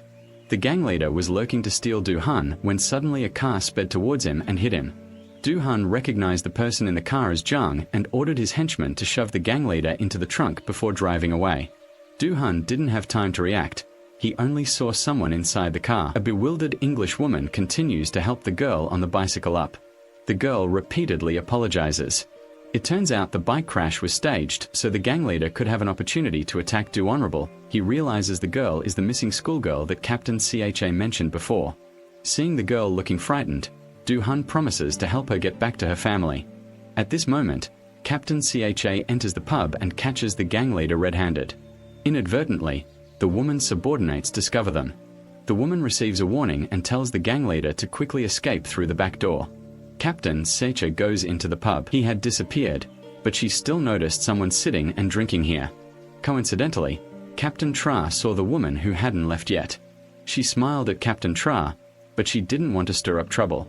Outside, the senior officer got into his car and drove away. The woman got in and sat down. She smiled mockingly, wondering why he had to hide from his girlfriend. It turned out that before meeting Captain Tra, the senior officer's father and the woman were already lovers. The woman invited the senior officer to elope abroad with her, and the love story between him and Captain Tra would never have a happy ending. The senior officer was utterly helpless. The woman happily left. On the other side, the captain went to the hospital to inquire about the subordinate involved in the accident. He wondered why the ringleader managed to escape. The senior officer was the driver, but the subordinate didn't tell the captain. The subordinate also suspected the senior officer. He was a skilled driver, so why was he so careless this time? Without any useful information, the captain asked permission to leave. Unexpectedly, she received a call from the police chief. He had found the missing female student. The police chief was taking the student back to the police station after leaving. The little girl met her father again. Do-han left without saying a word. The father ran after her, thanking Do-han. Do-han bowed and apologized to the father, saying that all the terrible things the family had suffered were due to the illegal loan that the bank had taken out in collusion with a ghost. The father didn't blame Do-han. If anyone was to blame, it was the despicable bank director, G.I. Do-han excused himself and left. Just then, Captain Father returned. The two talked together. Do-han recounted the situation when he rescued the missing girl. Knowing that the ringleader had been kidnapped by someone else, Captain Father questioned Do-han, asking if he had seen the person's face. He only knew it was a subordinate. The woman, moreover, wants to help the gang leader because she thinks it's the gang leader. Because the gang leader and Shu Dong have a close relationship, and Shu Dong might be with the gang leader, the woman feels reassured that Shu Dong will be protected by the gang leader. On the other hand, Shu Dong informs the gang leader that they have captured the ringleader. She wants to thank the gang leader for giving her a second chance at life. The gang leader directly admits that she only helped Shu Dong out of self-interest. The gang leader wants to dominate the underworld and Shu Dong is an important card. Then Shu Dong leads the gang leader to the ringleader, and the gang leader meets him again. An old acquaintance wanted to ask a few questions, but the leader stubbornly refused to speak. The boss had to resort to drastic measures. If you don't answer, I'll hit you with a hammer. The girl didn't dare look at the boss, who made her look to learn. If you're not ruthless to others, they'll be ruthless to you. The leader felt a little embarrassed and agreed to the boss's request. Who is the one who ordered you to kidnap this girl? The leader immediately replied, Director Seo. The boss took the leader's phone and called Director Seo. Upon realizing it was the boss on the other end of the line, Director Seo's face turned pale. He still stubbornly threatened her. The boss lady wasn't afraid at all. I know some interesting secrets of yours. I'm sure even the leader doesn't know them yet. The boss lady wants Director Seo to arrange a meeting with Han before she makes a decision. She'll tell the leader the whole truth. Director Seo immediately agrees. After hanging up, Director Seo starts to worry. The woman asks him what the boss lady wants to do. Only God knows. Director Seo is extremely angry at the leader's uselessness. Turning back, The boss lady orders to get rid of the leader. X voice worried because he knows she's still alive. Now the leader is considered a traitor, even though if he gets released, Director Seo will definitely hunt down the men in black, throw the leader out into the middle of the road to fend for himself. The leader is crawling around, trying to escape. At this time, Xu Rong goes to his senior to ask him about the hidden secrets. But his senior isn't at his desk, and he doesn't answer the phone because he's at a bar with Du Ho. His senior knows Du Ho intends to eliminate the ghost to avenge his deceased wife. He wants to cooperate with Du Ho to neatly resolve the organization so that Captain Cha isn't caught in danger. Du Ho refuses to cooperate. Heap only wondered to his senior whether he knew Director Seo. He suspected that his senior was the one who revealed the secret about Dong making fried food 3 years ago. His senior didn't deny it, saying he regretted it and wanted to help Heap, but Heap asked him to let the team leader know the truth and sincerely apologize to her. Heap agreed, but Heap didn't need his help and excused himself. Heap gave Heap some documents. "This might help you," Heap took, and left to go home. Du-hun opened the document and looked inside. It contained information about a woman. She was a female broker for a ghost organization, introducing fraudulent insurance policies to debtors and also leading scammers for the organization's members. After reading the document, Du-hun went to see the boss and asked if he knew the female broker. The boss knew her briefly. Du-hun asked the boss to find the female broker. He was a little worried but agreed. Du-hun returned to training, preparing for the next confrontation. In the morning, the leader went to the train ticket seller to buy a ticket to escape to another place. Unfortunately, the train ticket seller was one of the director's men. Seo received a report that Director Seo was personally heading out. He wanted to meet the ringleader to see what secret the ringleader had revealed to the boss on the other side. The ticket seller was walking along the road when suddenly a car approached and forced him into it. Later, the ticket seller woke up in an abandoned house and wanted to ask where the ringleader was going, but was threatened and forced to reveal everything. The ringleader was taking the train to Seoul and immediately reported it to the boss. Given Director Seo's personality, he would probably go to meet the ringleader himself. The boss is on her way to the police station to report to the team leader. Director Seo wants to. The team leader, who was covering up the clues, was somewhat suspicious, but still drove to the location designated by the boss. On the way, she also informed Du-hun to come and provide support. Du-hun immediately set off for the dock. That evening, Director Seo led his men to the dock and immediately split up to search for the leader. Director Seo requested contact with the ticket seller, but his subordinates couldn't reach him. The ticket seller was still in Shu-hun's hands. She received a call from the boss saying they could release the ticket seller because he was no longer useful. After finishing the job, Shu Dong also set off to return. On the way, Dong heard from the boss that Du-hun wanted to resolve the issue. The ghost is gone so Dong can return to life. Knowing that Du-hun sacrificed everything for him, Zhang was extremely moved. Just then, Zhang's car sped past Du-hun's car. He happened to arrive at the dock and met the gang of thugs there. Du-hun immediately dealt with them and went to where the leader was being surrounded by his henchmen. Seeing Du-hun appear, the leader thought he was saved, but after dealing with the thugs, Du-hun beat up the leader as well. The leader begged Du-hun for his life. He wanted to know who killed the old man, and the leader directly confessed that it was Director Seo. "So who is the leader of your group? Tell me honestly what you know." He knows he got more information and reported it to the team leader so she could arrest Director Seo. The team leader would keep the leader as a witness. The team leader had just hung up when they spotted Director Seo loitering at the dock. She pointed her gun at him and demanded he surrender. Director Seo happily agreed, but while the team leader was taking out the handcuffs, he wasn't paying attention. His subordinates immediately rushed forward and attacked her, knocking her down. Director Seo was rescued and felt triumphant. He felt sorry for the team leader, having warned her superior so many times, but the team leader didn't manage the investigation properly. Now the team leader realizes that the senior officer is actually an informant at the police station. Director Seo takes a gun and wants to kill the team leader. Unexpectedly, he gets shot. Hearing the gunshot, he runs out, only to find that the shooter is the senior officer.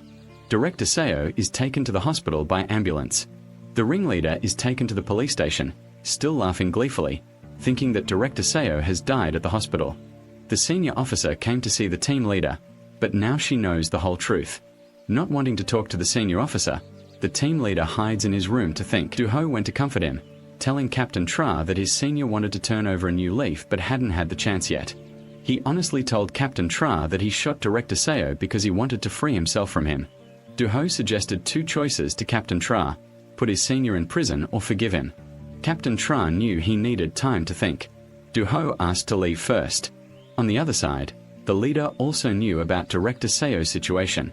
He was extremely angry because Director Seo was the one who had killed the old man. He was worried about Director Seo's right-hand man. If Director Seo was still alive, his right-hand man would be gone. The leader, having been exposed, hoped the director would recover well so he could personally punish him. The leader demanded that his right-hand man bring Director Seo back to him. Otherwise, the right-hand man would be the one to face the wrath. The right-hand man was extremely frightened. Either way, it was a path to hell. At this moment, he went to see the boss and told him what had happened. The leader was arrested, and Director Seo was in the hospital. The boss felt happy that he could escape punishment for killing the old man, but the boss had a question besides the leader acting as a witness. Is there any other evidence? The boss said there was nothing, which made the boss extremely worried. If the leader disappears, the police won't have any evidence to arrest Director Seo, and the ghost is very good at making people disappear. Feeling uneasy, he quickly stood up and left. He then reported to the team leader that the leader might be in danger. The team leader immediately returned to the Indu Town police station. With the leader here, no one dared to make a move. However, the team leader received a report from a colleague that the leader had just been. The superiors ordered a transfer, and the female and male officers, knowing the ghost was up to something, immediately set off to chase after it. On the way, the escort vehicle carrying the leader unexpectedly encountered an accident. A motorcyclist rushed forward and used a rope to take the leader's life. When Captain Tra and the female officers arrived, the leader was already unconscious. Both were extremely disappointed. Meanwhile, on the other side, the senior officer at the hospital was keeping watch. Director Seo was surprised when the leader's right-hand man approached, wanting to take the senior officer to another place to talk. The senior officer didn't know who the right-hand man was or what his purpose was. The right-hand man told the senior officer that he and the senior officer knew each other. Both wanted to kill Director Seo. The senior refused to cooperate. The right-hand man offered interesting conditions and a large sum of money, finally convincing the senior. He took poison with him to Director Seo's hospital room, only to find the police guarding the door handcuffed. Director Seo had disappeared from the bedside. Through the underground parking garage footage, the senior realized the female broker disguised as a nurse helped Director Seo escape from the hospital.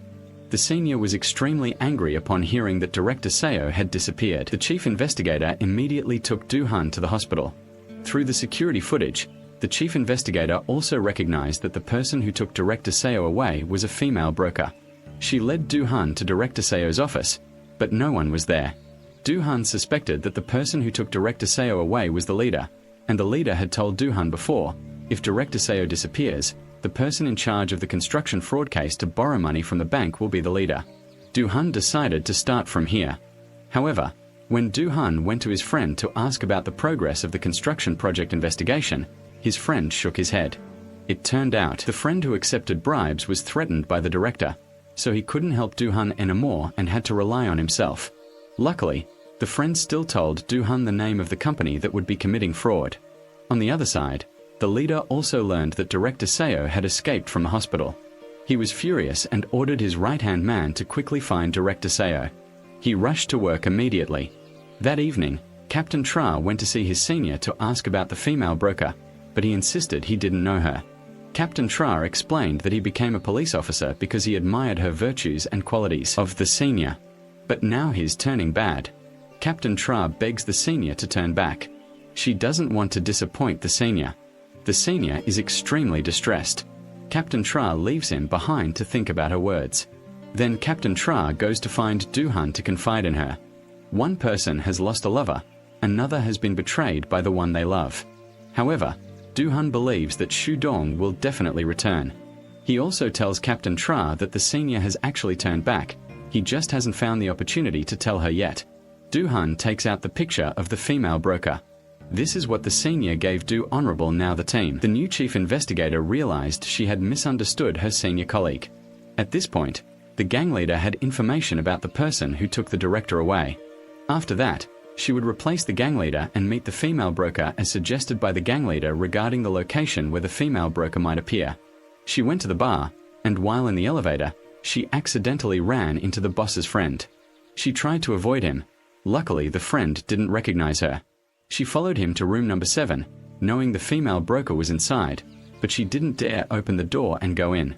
She had to wait outside, then thought of a way and made a phone call. The team leader was being investigated, but there wasn't much time to explain the address to the team leader so he could go and arrest the female broker. The team leader immediately set off. Meanwhile, Do-hun also received a notification from his close friend. It turned out that he had tricked the director into doing housework for Do-honorable, knowing his friend was with the female broker. Do-hun asked his friend to keep them occupied and said he would come immediately. However, the senior arrived before Do-hun and the team leader. He asked the female broker to come out, and although she didn't like it, she complied. Then the senior asked the female broker about the director's whereabouts. The female broker begged her senior not to get involved, but he refused. He wanted to correct his mistake, so the female broker gave him the address before he would let her go. Unfortunately, the female broker was spotted by the patrol team leader. He forced the female broker into a car and gave her directions to the SEO director's place. On the way, the patrol team leader informed the police chief so he could come to her rescue. The police chief immediately set off. At this time, the senior arrived at the SEO director's place, pointed a gun at the bodyguard's head, and calmly dealt with one person. Unexpectedly, the senior was hit in the head. Unexpectedly, the SEO director had regained consciousness. He stabbed his senior in the stomach. Director SEO picked up his gun and ordered his senior to retreat. Captain Tra arrived late and only saw his senior lying in a pool of blood. He knew he wouldn't make it, said a few last words to Captain Tra, and closed his eyes. Captain Tra was heartbroken. Meanwhile, Director SEO escaped outside and accidentally saw the female broker handcuffed in Captain Tra's car. She had betrayed Director SEO. He intended to have her killed, but ultimately didn't. He considered it paying off his debt by rescuing him from the hospital. The female broker was finally relieved of her fear. Director SEO and, before the henchman could escape far, Do-hun's car blocked Director SEO's path. Do-hun ordered his henchman to hold him back so he could escape alone. Do-hun calmly dealt with the two thugs and continued chasing Director SEO. He climbed into the team leader's car, taking the female broker with him to escape. Do-hun couldn't catch up, and unexpectedly, a car pulled up beside them. It turned out to be a car. Neither of them had time to reminisce. After the two finished, Do-hun asked Do-hun to get in the car with her to catch Director SEO, but Do-hun wanted to go back. She said she didn't need to get involved in these dangerous matters. Do-hun had a way to handle it herself. He decided to get in the car and ask how she was doing. They both told each other about unexpected events. Two cars surrounded them. He told her to stay quiet in the car. He would get out and deal with the gang. He quickly gained strength and took down each person, clearing a path for X-Rong to escape. The gang chased after them but couldn't catch up. After escaping danger, he told X-Rong not to appear again. He wanted X-Rong to have a little more time to neatly deal with the ghost so that X-Rong could rest assured. Returning to life, Swang agreed and left before Do-hun, who shed tears of happiness seeing his wife safe and sound. It turned out that the thugs were sent by the leader to deal with Do-hun, but failed. The leader was extremely angry, but also found Do-hun interesting. The leader ordered his right-hand man to find out more about Do-hun, and he immediately agreed. At this time, Do-hun returned to the hospital and heard the news from the female police officer that his senior couldn't make it.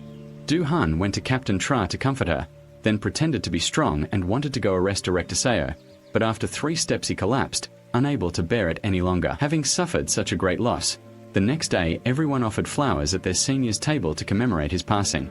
His subordinates handed over documents and enlisted in the investigation team to apprehend the person who had harmed their senior. The investigation team, seeing everyone's determination, held a meeting to develop a plan to track down members of the ghost organization. Anyone seen acting suspiciously would be arrested. Even if innocent, they would be made guilty. Everyone immediately set off to act. Many members of the organization were arrested, but they had all erased their tracks. With no clues to find the SEO director, the team leader is extremely anxious. The SEO director is hiding in a hotel. He reminds the female broker that their cooperation is over. This time, the SEO director will overlook the betrayal, but next time they meet, he won't let her off the hook. She shows anger, not only because the SEO director betrayed her, but also because she also likes the senior director. The SEO director ignores her and leaves. Afterwards, he goes to the leader to apologize for causing the mess. The leader might overlook the SEO director's outrageous behavior and even help him cover up the case. His boss just needed the director to hand over the entire fraudulent construction project, and then demanded that he flee abroad for a while. Director SEO secretly understood that the leader wanted to pocket all the money, but he couldn't disobey the order. Director SEO left resentfully and returned to the hotel. Director SEO thought about how to deal with the leader and called the bank director, demanding that he hand over the fraudulent construction project documents. Recognizing Director SEO's urgent tone, the bank director immediately agreed, but another idea popped into his head. He called. The leader's right-hand man comes to talk and reveals all of Director SEO's plans. Perhaps Director SEO wants to expose the leader for fraudulently taking on the construction project. Right-hand man B laughs, thinking Director SEO is just struggling, but in his head, the right-hand man has a plan to be the one to profit from the conflict between the leader and Director SEO. Unexpectedly, the more powerful man bursts through the door and directly exposes the right-hand man as the leader's man, but he pretends not to know who the leader is, and furthermore, they've only just met. The more powerful man wants the right-hand man. The fraudulent construction project had to be stopped, but he just laughed and left. Du-hun advised the director to stop, but unexpectedly, the director even put Du-hun's name on the project. Du-hun wanted to die, but someone had to go with him. Du-hun couldn't argue with the director and quickly turned to follow his right-hand man, but he easily spotted him going into the supermarket to buy ice cream and inviting Du-hun to eat with him. He just wanted to know who the leader was and where that person was, but his right-hand man wouldn't easily tell the truth. Then I'll find out myself, Du-hun taunted Du-hun and left.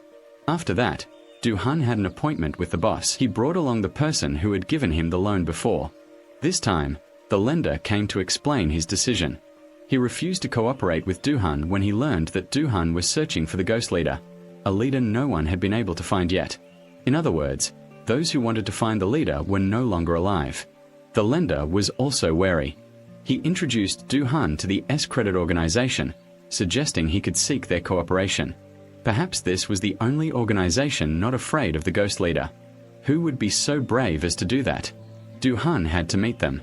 Unexpectedly, the S organization belonged to Swang. Introducing to those who need loans, feel free to contact us. On the other side, the sales manager discovered his bank account had been frozen. Knowing it could only be the bank manager, the sales manager went to him and threatened him. The bank manager, frightened, promised to reopen the account for the sales manager, who then let it go. After the sales manager left, the bank manager called his right-hand man, who told him to just ignore the sales manager. The more chaotic the sales manager became, the easier it would be for their plan to succeed. That evening, the leader made an appointment. Du-hun's mother came to talk to him, reminding him to keep a close eye on his son. Du-hun's mother also knew that the leader had sent people to block Du. Honorable, although not a good mother, she still wholeheartedly protected her son. Du-hun's mother warned the leader that if he caused trouble for Du-hun again, she wouldn't hesitate to take action against the leader's daughter. The leader just laughed. After returning from the leader's place, Du-hun's mother still sent a lawyer to Du-hun's house to remind him to be careful. The lawyer advised Du-hun not to look for the ghost leader. He wasn't someone easy to provoke. He remained silent, but inwardly he refused to compromise. After the lawyer gave his advice, he left and drove his mother home. Meanwhile, Director SEO was furious, thinking the leader had asked the bank manager to freeze the account. Suddenly, his right-hand man called. The leader wanted to see Director SEO. In a fit of rage, Director SEO wanted to take revenge on the leader with a gun. At this moment, Shu Dong came to find the female broker to confide in her about the past. The female broker was also surprised to find out that she was still alive. She wanted to know Director SEO's whereabouts and tried to persuade her, but the female broker refused to tell her. Suddenly, the gang leader appeared. He slapped the female broker. The female broker then led the two to Director SEO's office, but he was no longer there. The boss and Shu Dong were extremely disappointed. Director SEO was on his way to the leader's office when he called Captain Tra to come and rescue him. Captain Tra immediately set off, not forgetting to call for more support. He reminded Captain Tra not to act first, then hurried off as well. Meanwhile, Director SEO returned to the office wanting to grab the money and gold and escape. The leader's right-hand man led his men there. Without saying much, he lunged at Director SEO. He resisted for a while. Director Seo was hit on the head and gradually fell into a disadvantageous position. He still managed to stab a few more people, but he was stabbed in return, causing blood to splatter everywhere. At this point, the leader appeared. "You won't escape." Director Seo's son began to boast and beg the leader to spare him, but the leader knew that Director Seo didn't think much of him. He was simply not strong enough to fight back. Director Seo was exposed, grabbed the chairman, and tried to attack him, but fell to the ground. Because he lacked strength, at this moment, the patrol captain was approaching Director Seo. She remembered the captain's warning and called for reinforcements. Unexpected support arrived at the police station. The informant immediately reported the news to the leader's right-hand man. Without panicking, he sat there waiting for the team leader in the basement. The team leader didn't act rashly, still waiting for the team leader and his colleagues. Suddenly, 2 police officers from another department knocked on the door, requesting the team leader to get out of the car and cooperate. Suddenly, a car pulled up behind them, honking loudly. The team leader ran to check inside. Director Seo was dead, causing her extreme panic.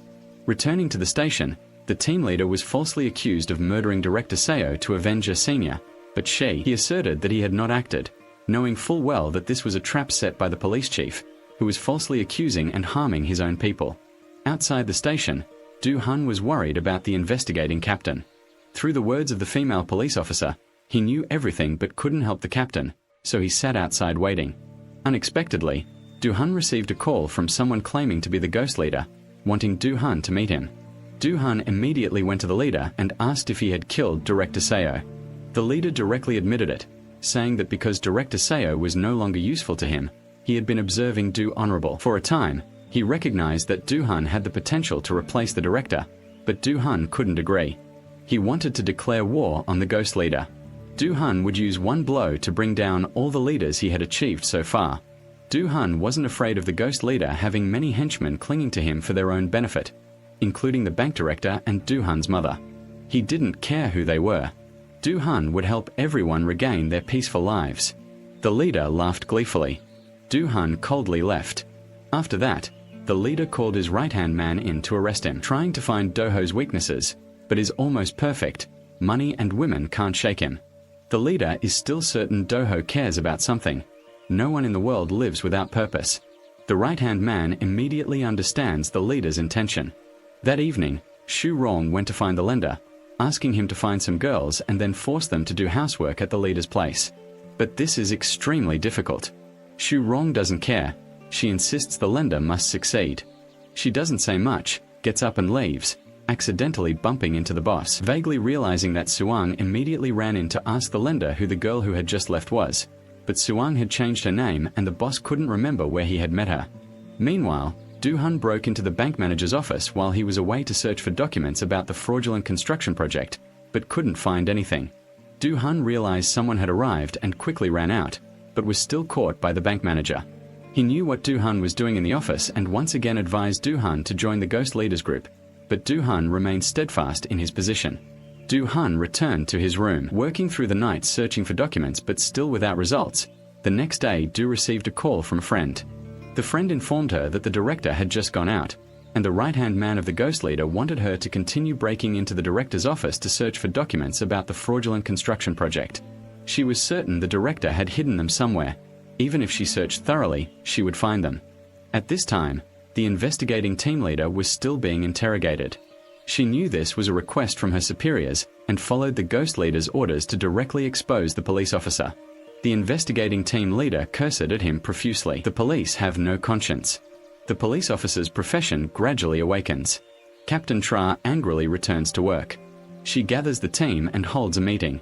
Now that Director Seo is gone, and the ghost leader has lost all his limbs, he will certainly have to recruit new people.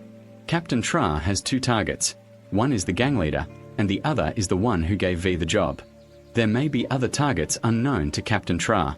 Captain Tra orders: first, monitor the actions of these 2 to see if they have any connection with the ghost leader. Everyone immediately splits up to act. In the morning, Do-ho went to see his mother. She thought her son needed help, but Do-ho only wanted his mother not to get involved in capturing the ghost leader. He wanted to restore purity to the world, where ghosts no longer existed to harm people, so that Shu Dong could return to his normal life. Do-ho's mother could only remain silent, raising her son. After all these years, he was now throwing himself into danger for a girl. Do-ho apologized to his mother and left. The lawyer escorted him out. He hoped Do-ho could win the battle against the ghost leader this time. The lawyer also wanted to see a different outcome. The beautiful Do-hun promised to do his best and then left. Afterwards, he went to see Captain Tra Do-hun and recounted how he had met the leader and been invited to join the ghost organization. Captain Tra also revealed his discovery. The leader was looking for a replacement for Director Seo. She wanted to show Do-hun a picture of X with the gang leader recently. She replaced the gang leader and might be introduced to the director's position. This is probably Do-hun's way of getting revenge. Later, Do-hun went to see the gang leader and asked him for help with something. I heard from the boss that he met someone who looked very similar, but Do-hun insisted it wasn't him. He then took the boss to the bank to send a letter to the manager. The manager wanted to take the boss outside to talk, but suddenly the police raided the bank. The manager was arrested, and the boss, not understanding what was happening, was also taken away by the police. It turned out it was all Do-hun's plan. The boss only needed to explain at the station to get away with it. After resolving the matter, Do-hun went to the loan shark's place and asked him if the person in the photo was the leader of the S organization. The loan shark confirmed Do-hun's identity. He said nothing and left. He went straight back home. He took the business card of Organization S and called the number on it. Unexpectedly, the person who answered was actually Do Honorable. It took him a while to utter a few words. Then he immediately hung up because the big sister was there. She hid in her room before daring to call Do-hun again. The two were emotional and confided in each other. Knowing that Jang was getting into danger, Do-hun wanted her to stop. He would shoulder everything so that Jang could return to her life with peace of mind. Just a little longer, I will get you out of hell, but Jang was a strong person. She wanted to make her own decisions. After finishing her sentence, she hung up because she discovered the gang leader was outside. The gang leader immediately recognized her and realized something was wrong. She admitted she had just called the boss. The gang leader said it was okay, but then forced her to choose between her and the boss. She was extremely distressed. The gang leader reminded her, now that you've come this far, you can't turn back. The police, after arresting the bank director, continued to expose the collaboration between him and the female broker. The team leader led the investigation to arrest the female broker. Incidentally, they also seized the transaction evidence she had kept, revealing the scandal was quickly brought to Mother Do-hun's attention. Upon seeing this news, she immediately sent a lawyer to handle the matter. The lawyer went to the prison to meet the bank director and offered him a deal. If the bank director confessed to all charges, he would only serve 1 year in prison and would receive an additional 100 million. The bank director believed it was true and quickly agreed with the lawyer. After the lawyer finished negotiating with the bank director, Mother Do-hun went to meet the leader and gave him a gift, saying someone had confessed to the crime on his behalf. Mother Do-hun wanted him to handle the rest peacefully. Touching her son enraged the leader. No one had ever dared to make demands of him before, but this wasn't a demand, it was a final warning. The leader's mother warned him, if you don't comply, even if I die, I will drag you down with me to protect you.